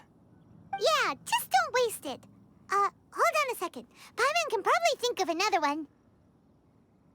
Lady Ningguang, do you think I can ever fit in Liyue Harbor? Now that is an interesting question. Liyue Harbor is very inclusive. As long as you respect the rules here, you will not be turned away. So, the key is whether or not you yourself can develop a sense of belonging in Liyue Harbor. Oh, a sense of belonging. Yes. To become fond of a place, to feel part of it, it always requires a reason. Perhaps someone you've met, or something you've experienced here. Or perhaps you enjoy the atmosphere of Liyue, and you will become accustomed to it. In short, everyone needs a reason to stay. I hope you can find yours soon. I see. Hey, what's going on? I just went to see the fleet a little later than expected. Come on, Beidou, it's your turn. Do you have a question for Ningguang? Me? Nah, I ain't got any questions. She forced me to help out, so I figured I may as well get involved with the contest. Ningguang, don't forget what we talked about. It's not gonna be easy to deal with. I don't think my fleet can take it on their own. Don't worry. I have made preparations. The wound dressings are ready, and the Millilith have set up an ambush. Glad to hear it. Watch your back. Stay alert. Beidou, Ningguang, what are you talking about? You'll see when the Jade Chamber ascends. However, it's not the most pleasant topic of conversation. Maybe it's better that you don't know.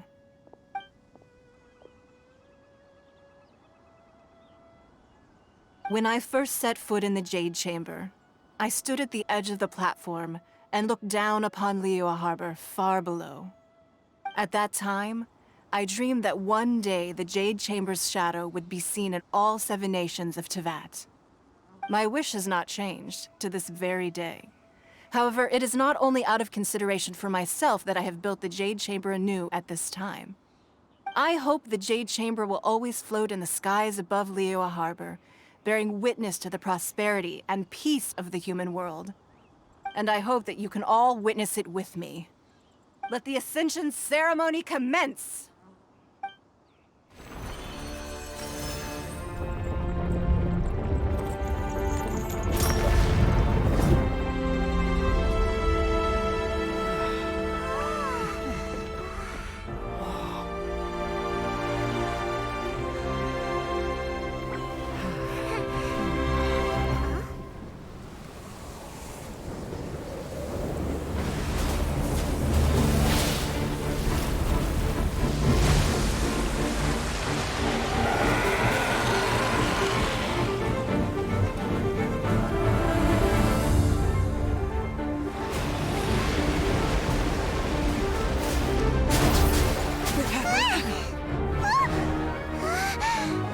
Right on cue. The Avenger of the Vortex, Beisht. Who is that? Osial's wife. Final follower of the Overlord of the Vortex. Sounds like you knew this was coming! Beidou sensed something was stirring in the deep. She warned me months ago. Knowing she harbors hatred toward the Jade Chamber, I chose to rebuild it now as a way of drawing her out. Got it. Well, let's go fetch the Adepti. No. Huh? In this human age, the people of Liyue must find a way to overcome this crisis on our strength alone!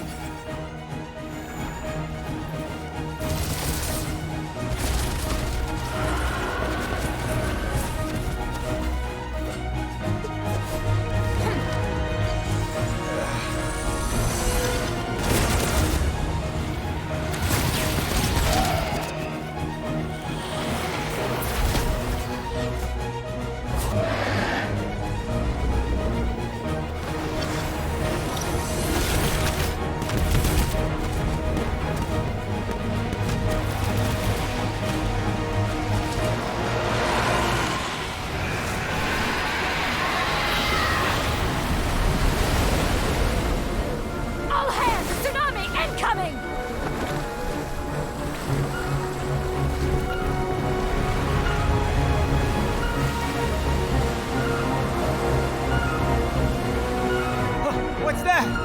Wait! A giant wave!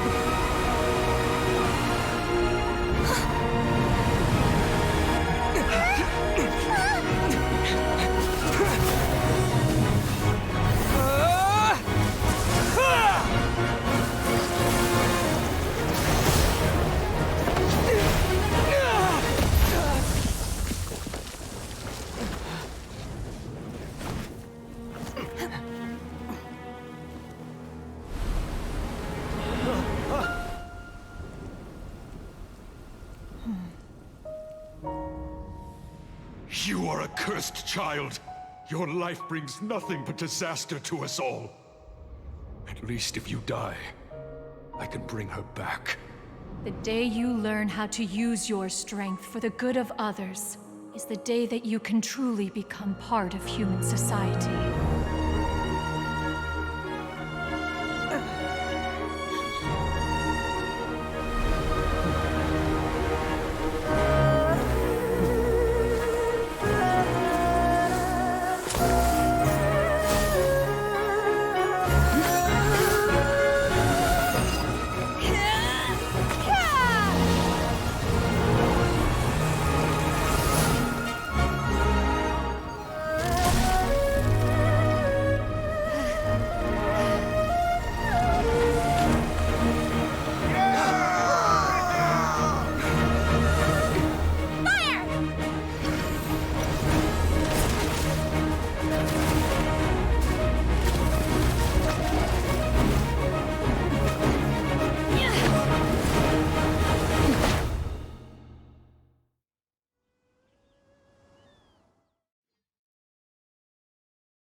What are you doing here?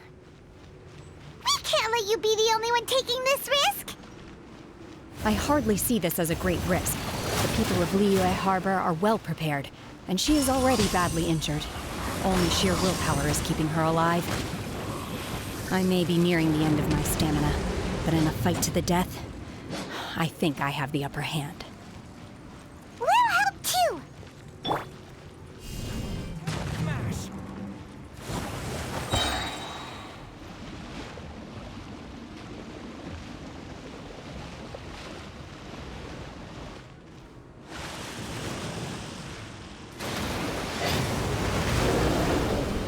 Yeah!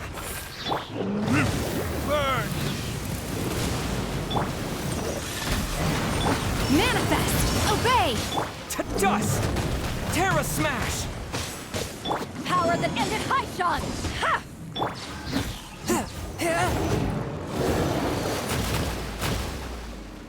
Spirit Blade! Manifest! Obey!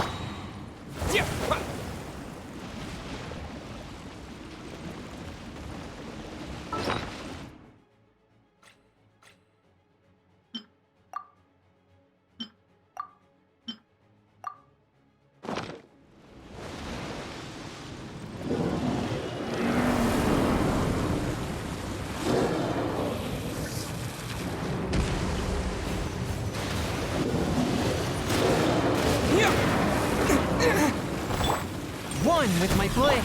Unleash! Do your master's bidding! Obey! Terra Smash! Yeah!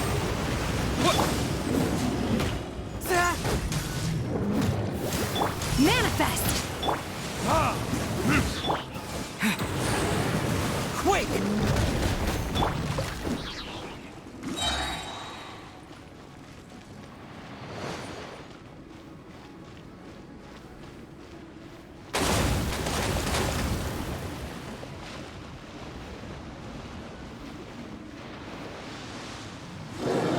Time for retribution! Ha! Ha! Ha! Is that a... Submit for judgment!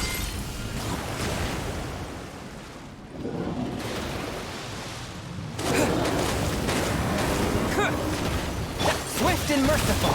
Obey! Unleash! She's getting away! Shouldn't we go after her? This place is unstable. It is too risky to continue pursuing her.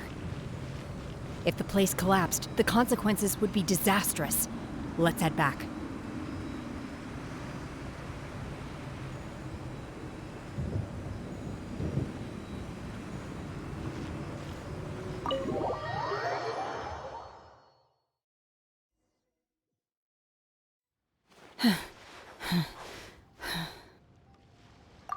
I'm just a little exhausted.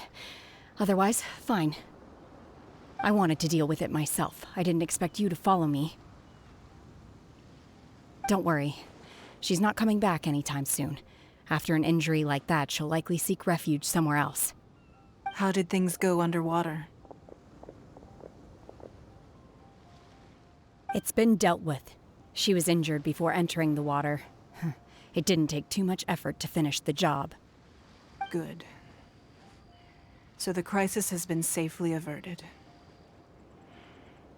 When you visit the Jade Chamber in the future, you will be afforded generous treatment. Lady Ningguang, the fleet reports that the sea monster has left Guyun Stone Forest and the surrounding waters have returned to normal. Thank you. How are the Millilith? Thanks to the medical supplies you prepared and Lady Keqing's command, our losses were minimal. Of course, we owe huge thanks to this young lady for her help. On behalf of the entire Millilith, thank you for your service.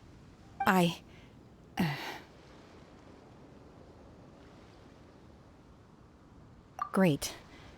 Then next time I watch Miss Yun's opera, I'll be able to take the compliments. I wasn't trying to be a hero, though. I just wanted to protect you. Let the soldiers recuperate, but don't let your guard down. If she returns with a vengeance, we must be prepared. Yes, ma'am. You've been monitoring us for some time now. I trust you've reached a conclusion. You wish to hear one's opinion. Well, things would have hardly gone so smoothly had it not been for Shenhe. That I do not deny. However, final victory was always going to be ours, even had things been a little more arduous. If it came to it, I could always destroy another Jade Chamber. One has observed your adaptation of the Guizhong Ballista, and find oneself compelled to admit that you have evidenced some degree of novel thinking. You have learned from past failures and prepared for this crisis in advance. This is considerable progress compared to the last time. Hence, on balance, one finds your performance during this trial satisfactory enough. But there will no doubt be further trials to come in the future. Do not suppose that one will not continue observing you hereafter. While the position of Tianquan remains mine, I will always ensure Liyue's safety. Shenhe, one saw you secretly venture out from the mountains a few years ago, and noticed the air of dejection in which you returned. Hopefully this trip to Liyue Harbor has been a different experience. Yes. I can't explain it, but I feel happier than I expected. Good. Traveler, please take good care of Shenhe. She is a dear child. In fact, one has many fond memories of Shenhe's childhood that she may be interested to hear about. There'll be no need for that. Oh. They are all like this. Fine. Since you care not to listen, one shan't be telling you. One shall be going homeward now. Please, have a good rest. Come to the Jade Chamber when you have recovered your energy. We must celebrate both the completion of the Jade Chamber and the fact that Liyue has weathered another crisis. This banquet must be the most spectacular ever.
The Millilith's casualties are within the range we expected.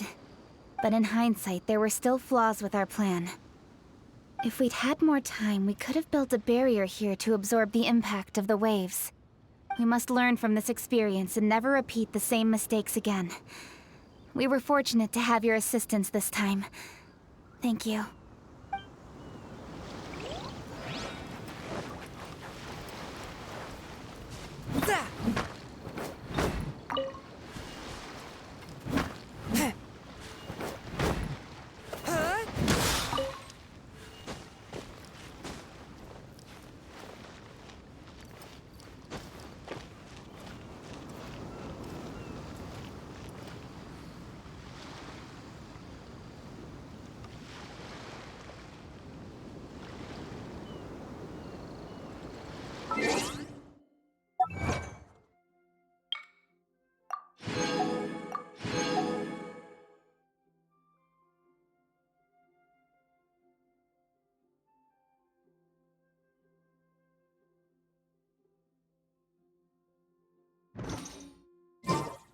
I take my meals.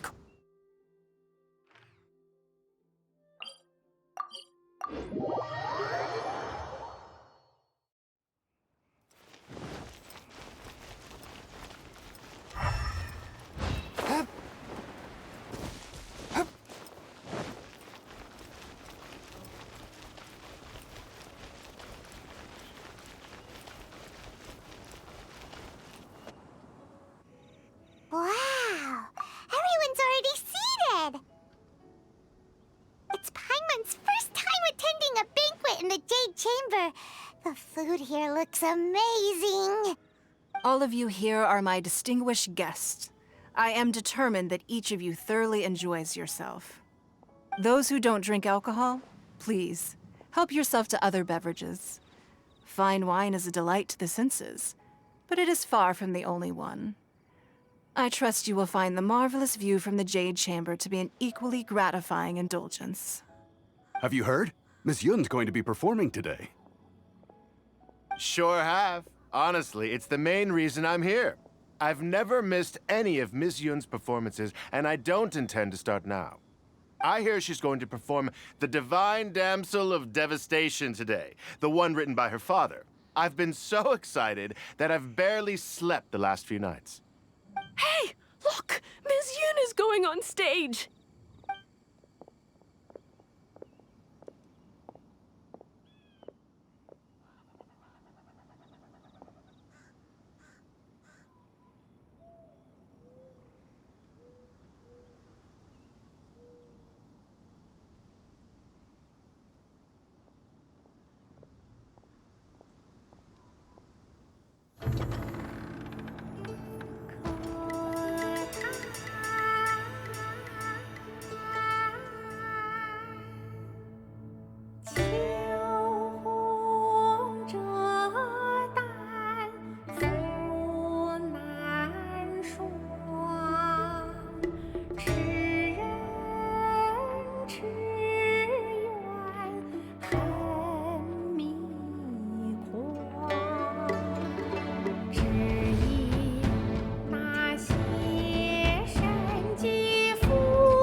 神女披冠到这里本该接近尾声，但今日我再添一笔，唱与诸位听。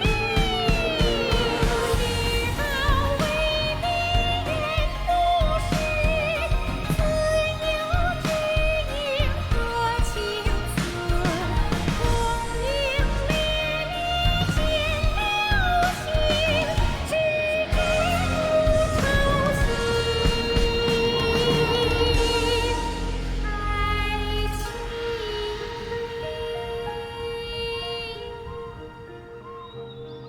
彼时鹤归，茫茫天地无依靠，孤身离去。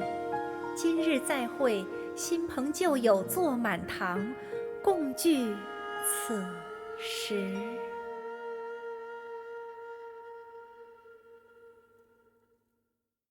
What did you think? Personally, I thought I sang rather well. It was beautiful. Paimon wants to learn too. It was wonderful.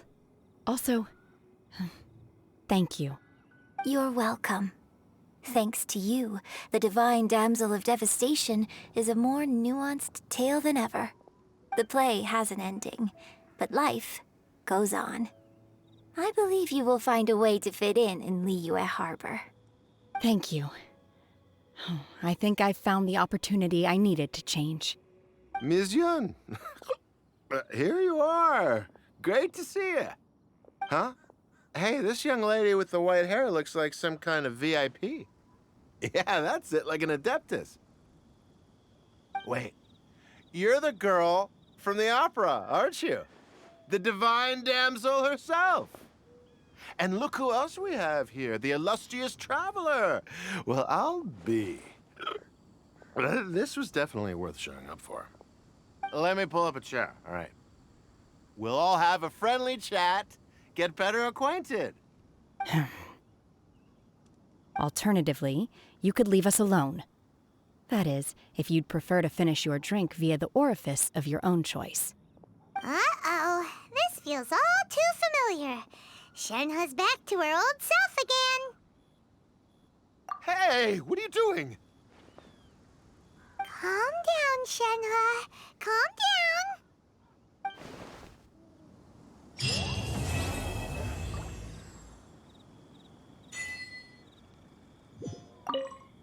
To act, one must first feel.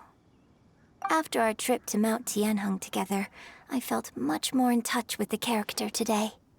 I believe I was able to deliver a more profound performance because of it. Next time I have a new opera, may we study the character together again. Now that I think about it, I'm glad Master sent me here to deliver the sigils. Otherwise, I wouldn't have had the chance to meet you. I'm sure I have much to learn from you in the future. You've made an exceptional contribution toward the building of the new Jade Chamber. I will not forget this. I shall be sure to repay your kindness at an appropriate juncture.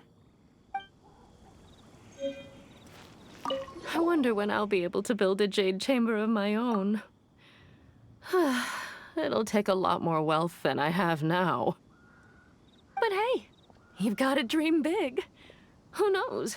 If I keep working at it, maybe one day. More wine! More wine!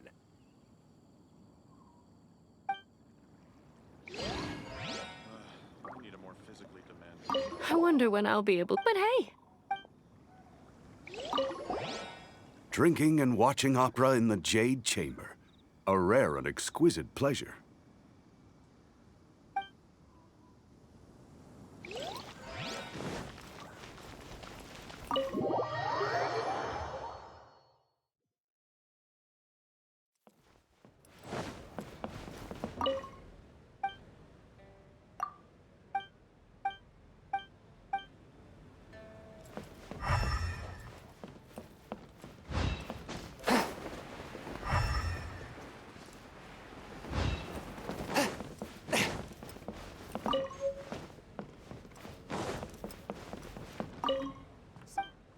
Anything business-related is confidential.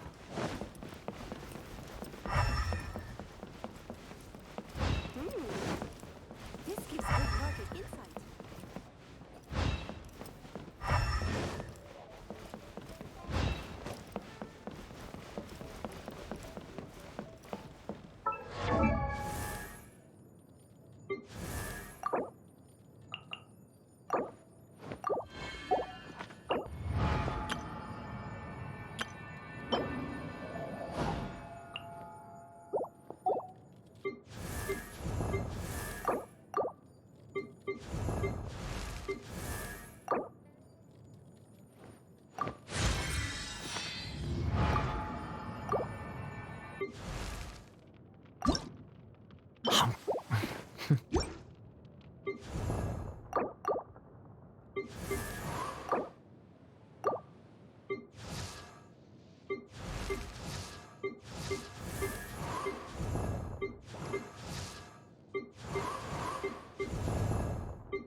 These bombs, so heavy.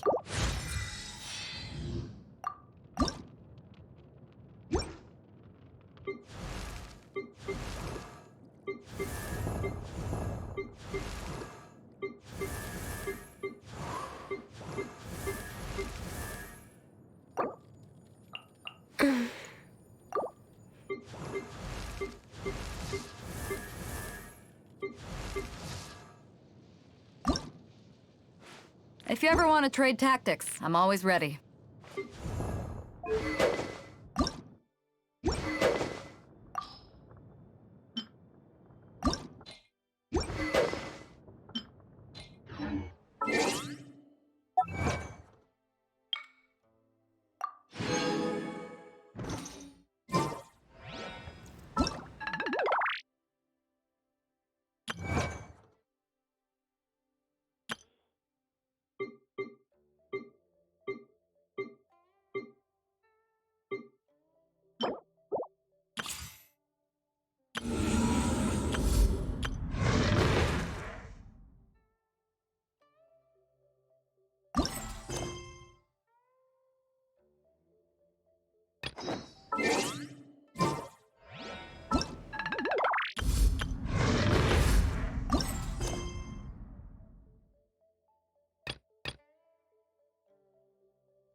Chief Mate Juza's breaking in the new After this, the one team will learn they will serve as the support team for the fleet, ensuring safe navigation. That's why we call them the Shield of the Crux.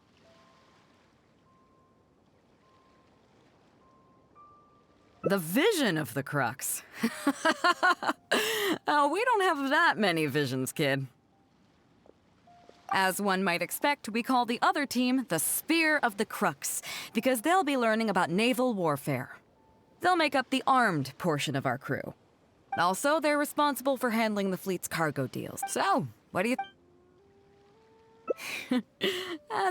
There are two main subjects, as I was saying. You can go learn about these skills from Yinxing, Huixing, and Liushi.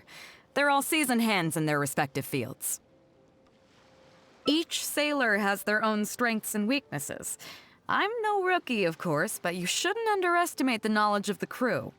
If there's anything I'm most proud of in the fleet, it's my people. Go and get to work. I'll have some questions to test you later. I look forward to seeing how you do.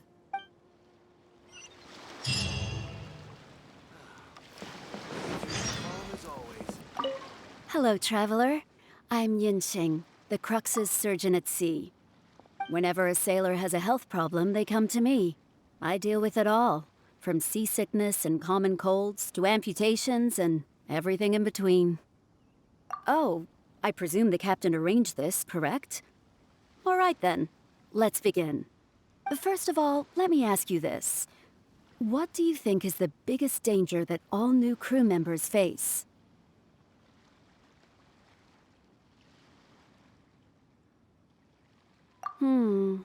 That can certainly be a problem at sea, but it's not the biggest danger. The most dangerous thing for a newcomer is to underestimate the dangers of life at sea. Oh, I have seen many new crew members who see themselves as young and fighting fit and have no regard for safety. They think that since they are tough enough to look after themselves on land, they'll be fine at sea as well. Those are the ones that always end up in the sick bay. Everyone should know that being a sailor, especially on a long voyage, is a brutal job in an unforgiving environment. We have to face malnutrition when we're short on supplies, all kinds of injuries and diseases that the harsh ocean weather can bring, and even the psychological problems that can arise due to isolation and the lack of entertainment. To make things worse, the lack of medication and treatment options at sea can result in even minor health problems becoming serious, or even fatal. Oh, you probably thought I was joking, right? Well, that's not surprising. Most newcomers think the same way. But hopefully you now realize that with a little extra precaution, a lot of these things can be avoided.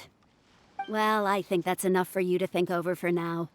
Is there anything else you would like to know?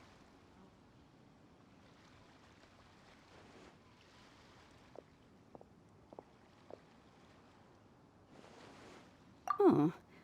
Are you concerned about them? No wonder Captain Beidou thinks you're different. There must be more to you than just your strength. If you can convince Mora Grubber to show you the books, you'll see there is a regular fixed cost, titled Convalescence Payments and Incapacity Support for Injured Crew Members. Regardless of the fleet's income, those who have fought alongside us will certainly receive their compensation every year. Some of those that have returned to land have started small businesses, while others have chosen to go out traveling the world. The money is intended to allow them to live their lives as freely as possible. I'm sure being based on land helps a lot with that too. Still, we can't pretend like it solves everything. They call them life-changing injuries for a reason, you know.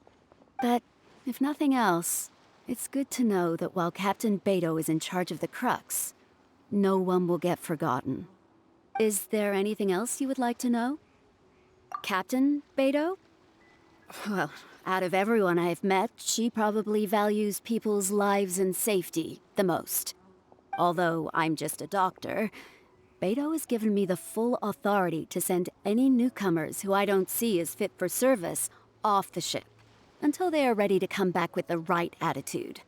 Every time we're stocking up before a voyage, medicine takes top priority. I'm even allowed to choose the suppliers, regardless of the price. We have adequate budget for medical expenses. Do you know what Morgrubber, our bookkeeper, calls this? A significant financial risk.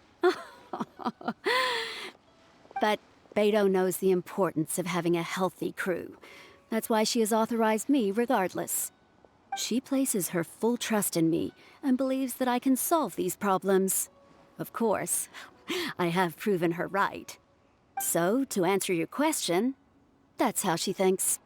Is there anything else you would like to know? Well, my pleasure. Okay, let's leave it there then. Be sure to take good care of your health.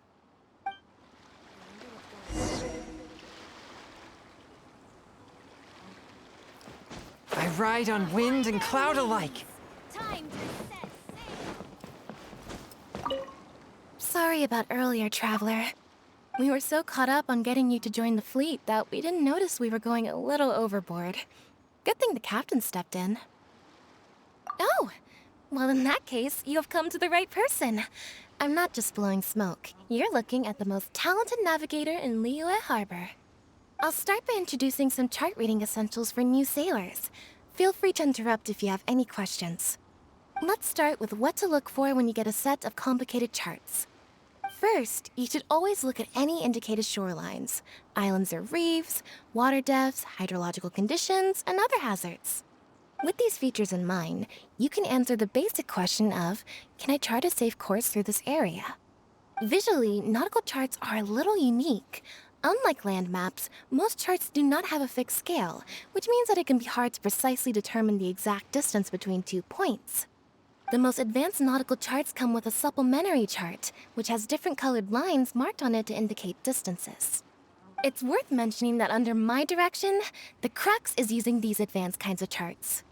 Some cartographers mark out other points of interest on their charts, usually with their own special symbols. If they don't leave any accompanying notes, they can be very difficult to interpret. Not only those, we have tattered and torn charts that we've picked up from all over the place. To be honest, it can be quite a challenge, even for me.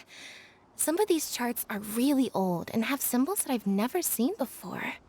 But if we don't decipher them, we will certainly miss many secrets of the sea. Fortunately, we have the captain with us. She managed to find some ancient books on semiotics that I can use to study the charts further. I don't think anyone other than our captain could manage to get these kinds of resources.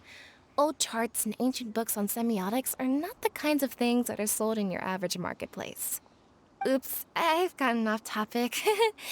Well, that just about covers the basics of chart reading. Is there anything else you would like to know, Traveler? Drafting charts? That's certainly a more advanced topic. To be honest, I've only attained a smattering of knowledge in that area. The charts we are using now are just revised versions of the ones left by the previous navigator. So my mapping experiences have been primarily limited to updating our charts to reflect changes in the sea. I think you can ask Captain Beto more about cartography. One time, the fleet sailed into an uncharted area by mistake. It wasn't long before we turned the fleet around and returned the way we came out for fear of potential hazards. But Captain Beto still managed to draft a simple chart of the area we sailed through for if and when we explore the area again. Incredible, isn't it? I was amazed to see that the captain could even do cartography. Because I have the talent, and she doesn't want to let it go to waste. She treats the whole crew that way. I initially had the same question myself. After all, in many fleets, the captain also works as a navigator. I couldn't understand her reasoning at the time, so I asked her. She just laughed and told me to wise up, saying that even Rex Lapis never fights alone. She wants everyone on board to master their role, so that the crux is not floating on her alone. That way, if the day ever comes when she's no longer with the fleet, we will still be able to sail onward without her. Captain Beto may seem aloof and even act careless sometimes, But the truth is that she's very considerate of everyone on board. Is there anything else you would like to know, Traveler?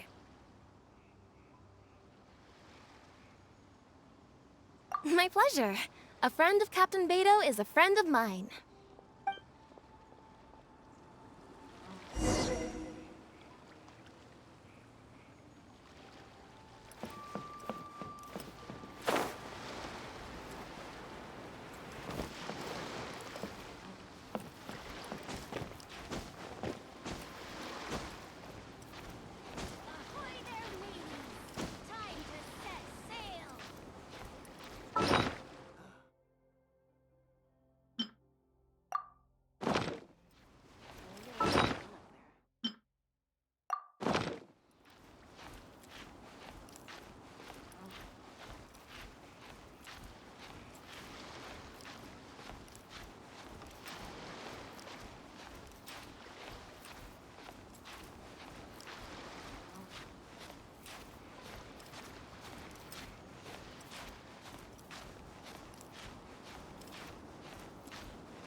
Hello, Traveler. Are you here to learn about marine meteorology? In my line of work, I've got to have a pair of sharp eyes. I saw the captain showing you around the training grounds, and then you went to see Yingxing and Huixing. So I figured that she probably wants you to get to know the life of a crew member.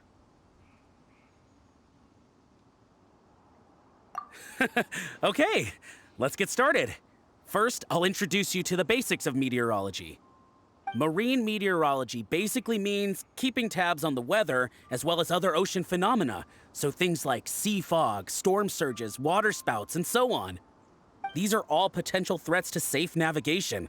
Luckily, whatever weather might be coming up, there's always some kind of sign that gives it away in advance. Take waterspouts, for example. They're caused by high-speed rotating winds on the surface of the ocean. They can engulf large ships and do immense damage. But if you know that waterspouts can only form in an environment with high temperature, high humidity, and large clouds, then you can be well prepared. You will be even more alert if you also know that the presence of winds blowing in opposite directions, with a significant difference in speed, is a direct precursor to the formation of waterspouts. And most importantly, if you spot a small white vortex emerging from the clouds, you should immediately notify the crew to steer clear of what's ahead. So there you go. Those are the warning signs of waterspouts. I am proud to say that over the years, I haven't let a single one sneak up on my watch.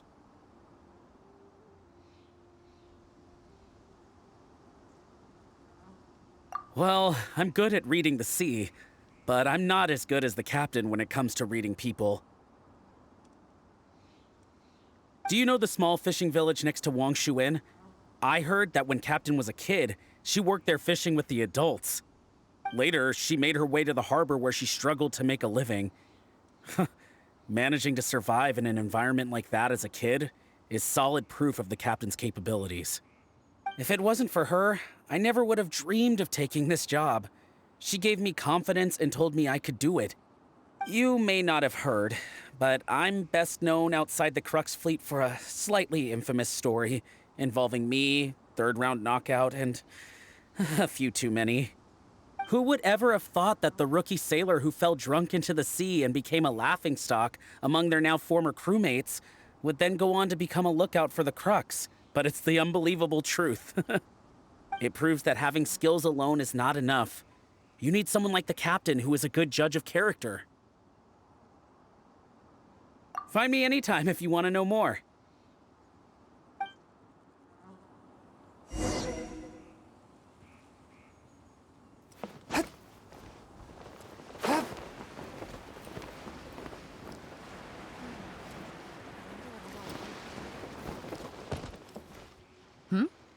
So you've already finished talking to the crew, huh?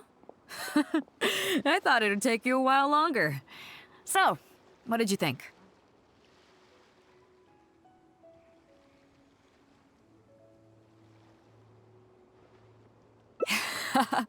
Now you know that the Shield of the Crux is not such an easy job. Let's get started. First of all, life on the sea isn't always plain sailing. Injuries and illnesses happen all the time. But what is the single biggest danger facing crew members?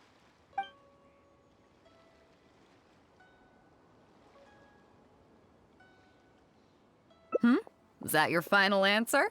All right, on to the second question. As you've just learned, the fleet plots its route using nautical charts. The charts used by the Crux have additional charts attached. The supplementary chart has lots of lines in various colors for added reference. What is the purpose of these lines?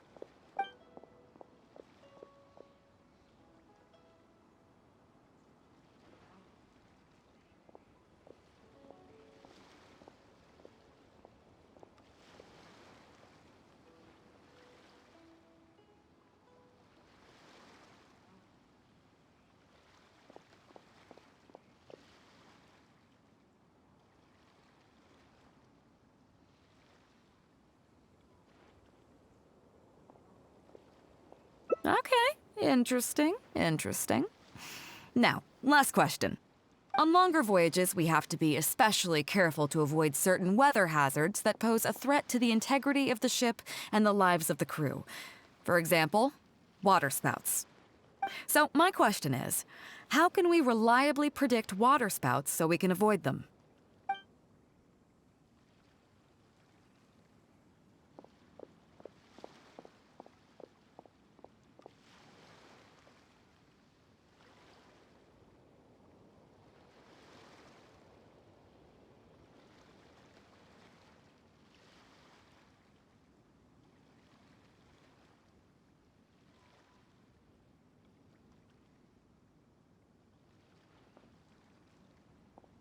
Okay, those are all my questions. Do you want to know how you did? I gotta say, each time I think I've wrapped my head around how great you are, you surprise me with something new. You got them all correct. They weren't the most difficult questions, but they weren't ones you could bluff your way through either. You've clearly been paying attention to my crew. Okay then, now it's time to apply that endless talent of yours to learning some new recreational activities.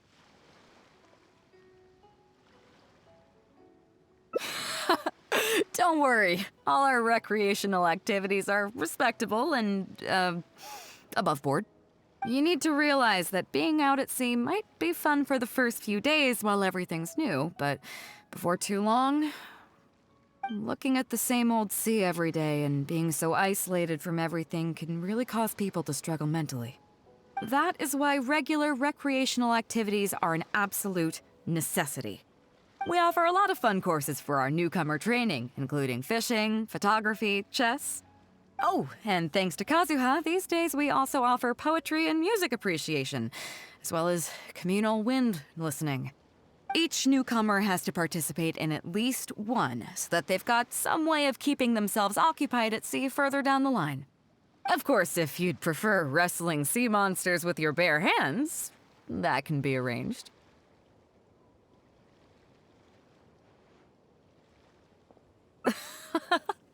Well, for today, at least, let's stick to the training schedule drawn up by Juza. If I remember correctly, it should be photography today. Come on, I'll show you.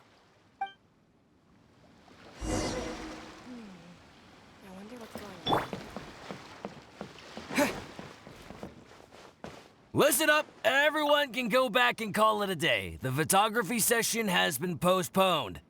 What's going on here, Juza? Oh, Captain, there you are. Well, Captain, the photography teacher just sent word saying that she's fallen ill and doesn't want to risk coming in case she keels over in class. I see. That's quite unfortunate. Oh? Quite the multi-talented one, aren't you? In that case, why don't you help us out and lead the class today? Yeah, unfortunately, the original teacher canceled at short notice, so there's no time to schedule anything else instead. It would be great if the Traveler could step in as the teacher for the day. It's up to you, Traveler. Great, it's settled then. Juza, let's muster everyone over here to meet the new teacher. Yes, Captain.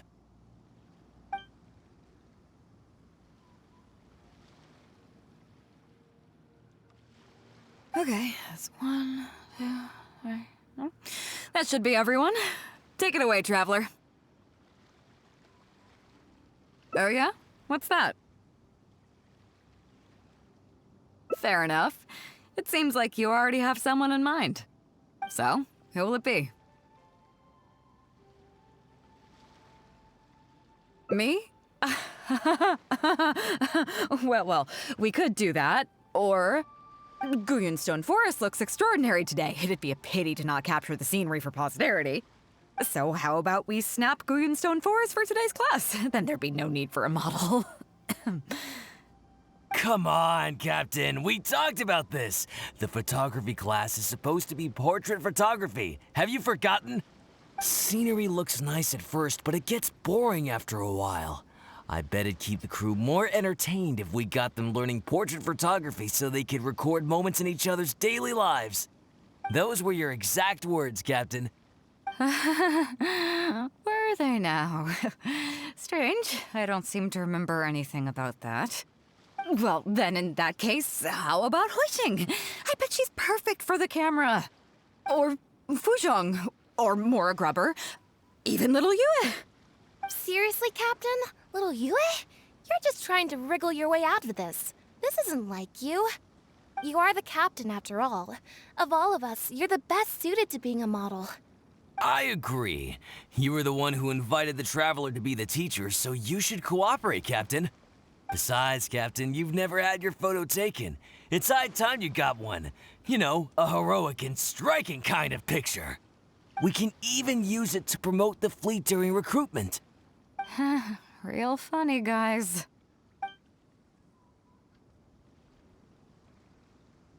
Well, if you say so. I'm not one to spoil the fun. So, what do I do now, Traveler? Like... this? You're kidding, right? I've never had my photo taken before, but something this simple shouldn't be a challenge for me. It must be... the lighting, or something. You've got it wrong. I never said that.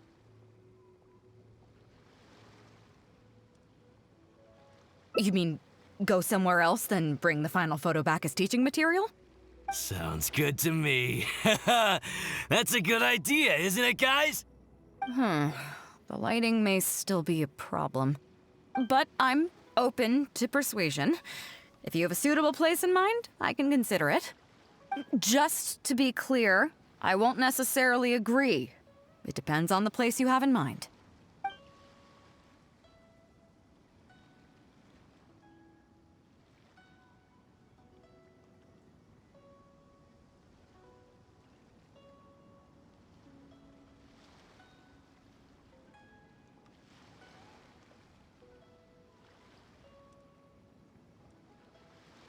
The fishing village near Wangshu Inn? That place is deserted now, isn't it? How do you even know that place anyway? It's tiny. I don't think I've ever seen it on a single map. I'm surprised that you'd remember such a trivial detail. He's right, though. I did live there for a while. And now that you've mentioned it, it's given me the urge to go back and take a look around. Well then, let's go. We can take this opportunity to pay my old home a visit.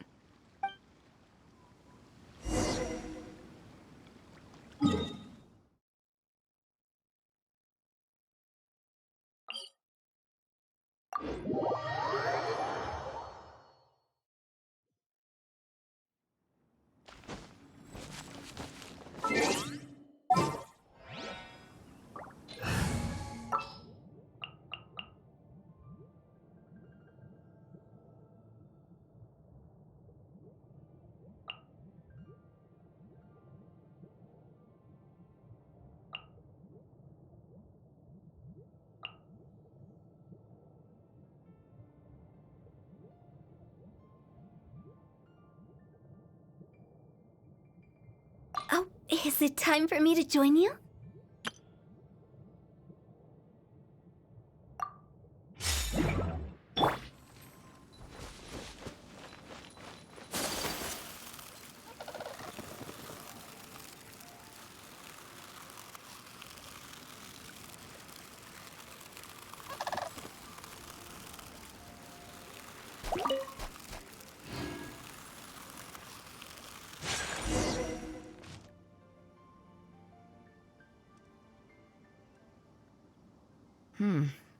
It's certainly seen better days. It was never that impressive, but at least back in the day, it was a lively village and home to several families. I wonder how long these last few old houses will remain standing. Nothing as dramatic as you might think. A few small incidents occurred, and then people began to leave. Come on, let's take a walk around. People used to call this place Downriver because the villagers apparently moved here from a place called Upriver. With them, they brought their knowledge of fishing, which had been passed down from generation to generation. I learned a lot from them when I was here. Now Upriver is long gone, and Downriver is all but deserted. It won't be long before no one even remembers what these places are called. To Zhong. Zhong. I barely remember this name. You're right. I was only about 5 or 6 years old when I first arrived here. I was homeless and had to wander around the streets. I remember finally managing to find half a rice bun, but then a stray dog jumped out and snatched it away from me. Half a rice bun was not something I was willing to give up so easily at the time, so I chased it all the way to this neighborhood. Then a few fishermen saw us running and stopped me. They were kind enough to give me some food. Seeing me stop, the dog also stopped running. But straight away it keeled over and never got up again.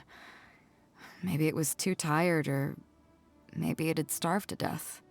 I went over and saw that the dog still had the half rice bun in its mouth. It didn't let go even at the very end. Poor thing. Had I known the dog was so weak, I would have let it take that half rice bun. I could tell they were wary of me at first. I was the dirty little kid who had just chased a dog to death over some scraps of food. But I got lucky. The village chief took pity on me and brought me to their home. That's how I ended up staying here. Do you know what the name Beidou means? Come on, I'll explain along the way. About a year or two after I arrived, the village chief fell ill during the winter and passed away. During that same period, the harvest was getting worse, and the fishermen's catch was getting smaller day by day. Without the village chief to handle the situation, people began blaming each other. There were even rumors that some families had been overfishing and leaving nothing for the rest of the village to catch. But in the end, they all turned on me, saying that they shouldn't have ever taken me in. They said I was bad luck. They pointed to how that dog died on the first day I arrived. Next thing you know, the village chief dies, and then all the fish die out. They said I was a living curse, and the downfall of the village was all my fault. I told them that I didn't understand. I'm not a curse, I'm just Beidou. Then some of the villagers started shouting, and drove me out of the village. They shouted, "Nando controls life. Beidou controls death. Beidou controls death." Before then, all I knew about my name was that it had something to do with the stars. It wasn't until then that I realized that Beidou was a constellation. And the Alcor, one of its stars, was an omen of death. Here we are. This is the old house of the village chief. I bet he never expected that the little girl he took in would grow up to be seen as a curse that brought about the village's total destruction. What do you mean?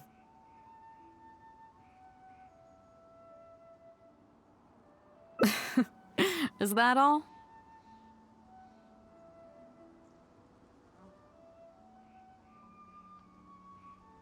And let me guess.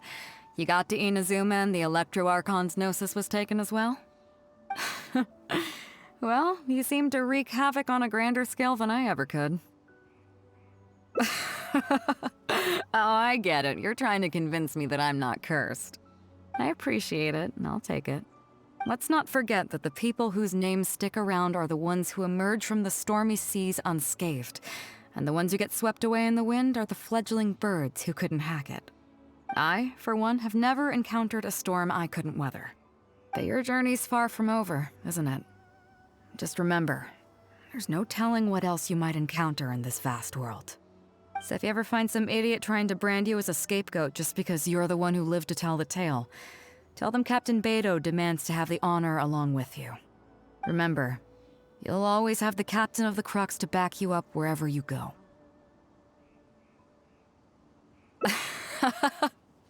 Two cursed scapegoats banding together for survival. Sounds like a recipe for disaster, but at the same time, I kinda dig it. I'm lucky to have a friend like you. Okay, it's time to get back to our photography. Right, teacher? Come on, let's not waste any time. Get it done while you can before I change my mind. So, do I need to strike a pose?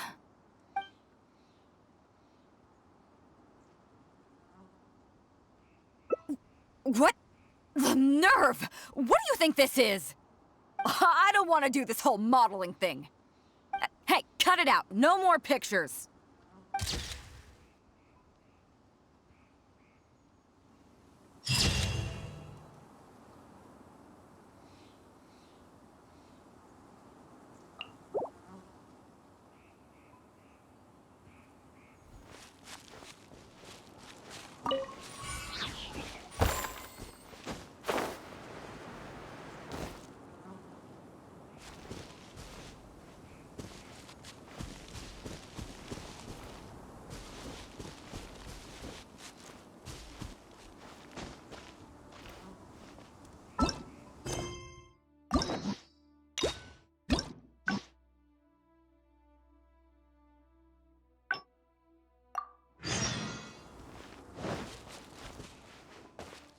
Here we are. I bet he never expected that. What do you mean? Is that all? And let me guess. Well, I appreciate it. Let's not forget, I, for one, that your journey's far. So if you ever find some, remember, you'll all. I kinda dig it. I'm lucky to have a. Okay, it's time to get back to our photography. Right, teacher? Come on, let's not waste any time. Get it? So? All right. How about this?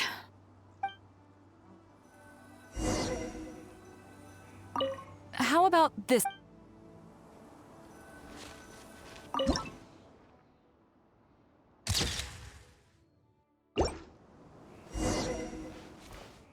So, is it done yet? Please don't tell me that it looks weird. Show me. Yeah, sure, whatever. Now give it here.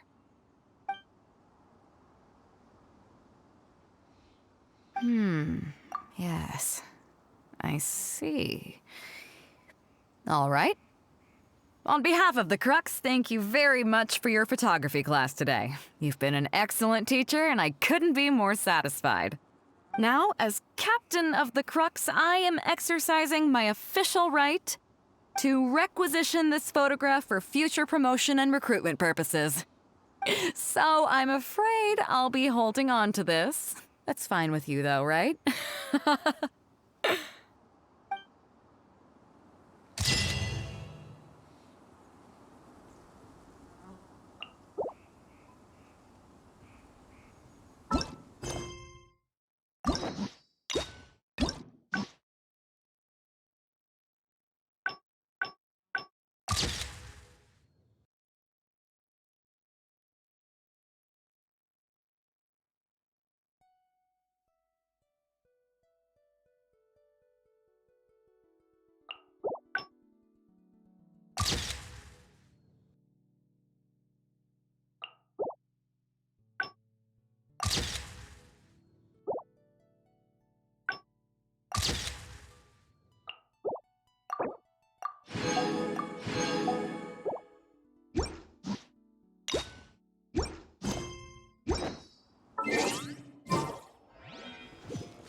There you are, eavesdropper. The wind knows me. God protect us. Whirling snow. Falling leaves, adorn my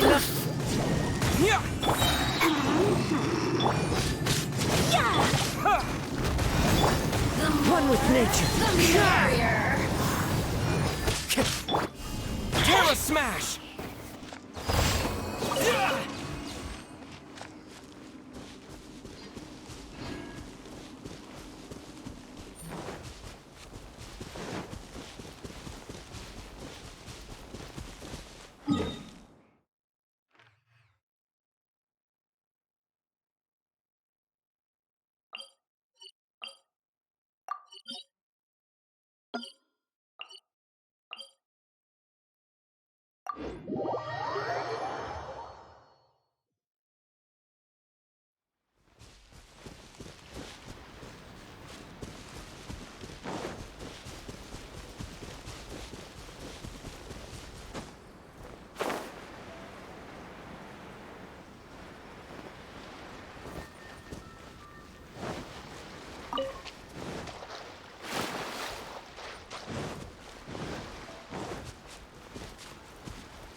At the ready.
Time to go.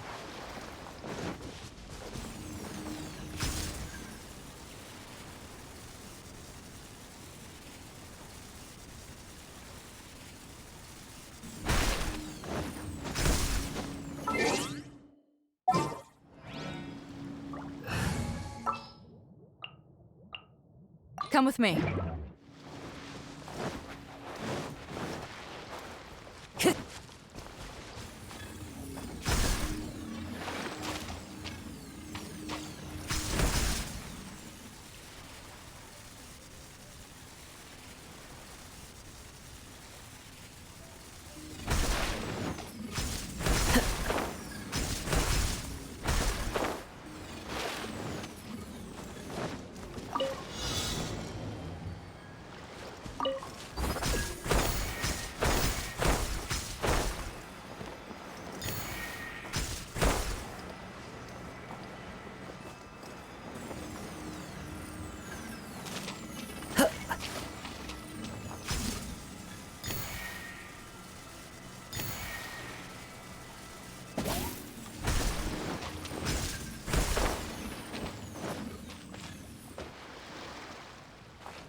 Fateful offering.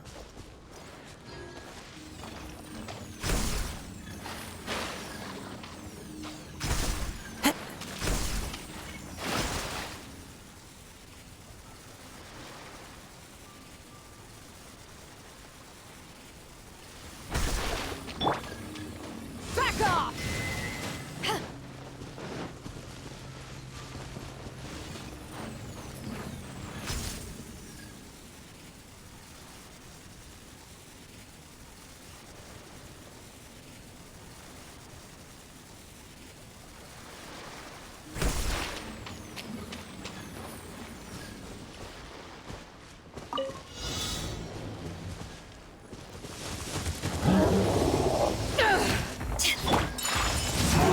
Embrace the ice!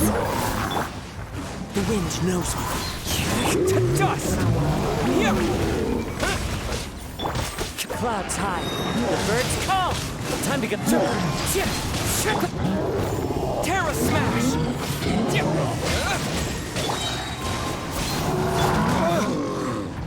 Quake!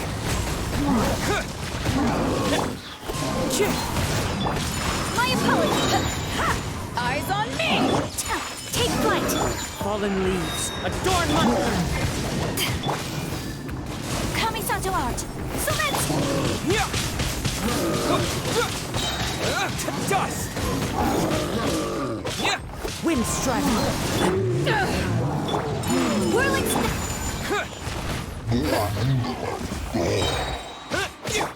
My apologies!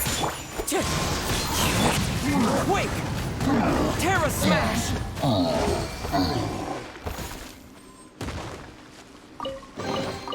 A reward on the road.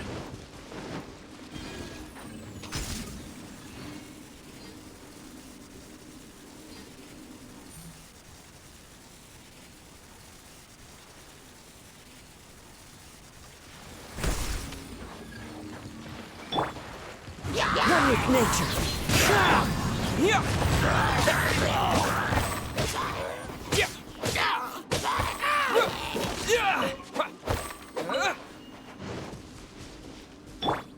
Back off!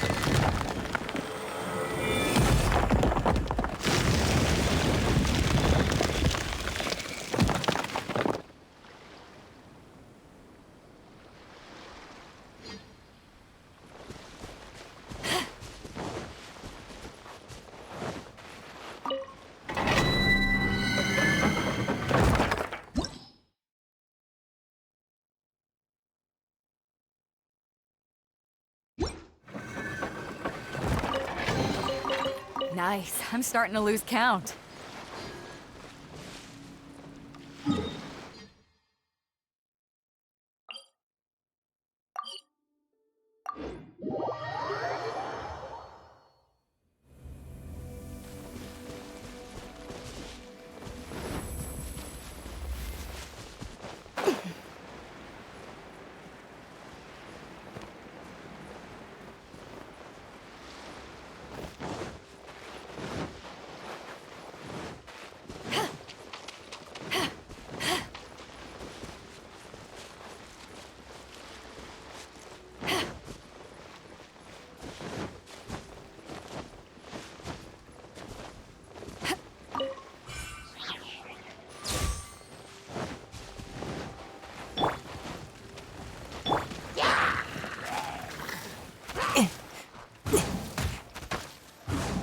Knows me.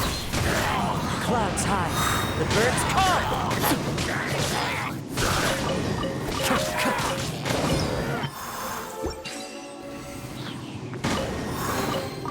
A faithful offering.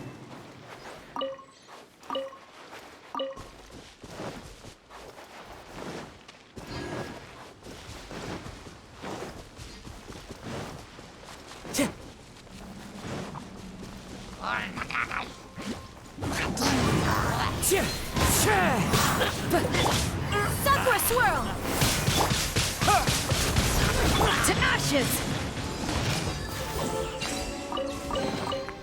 Nice. I'm starting to lose count.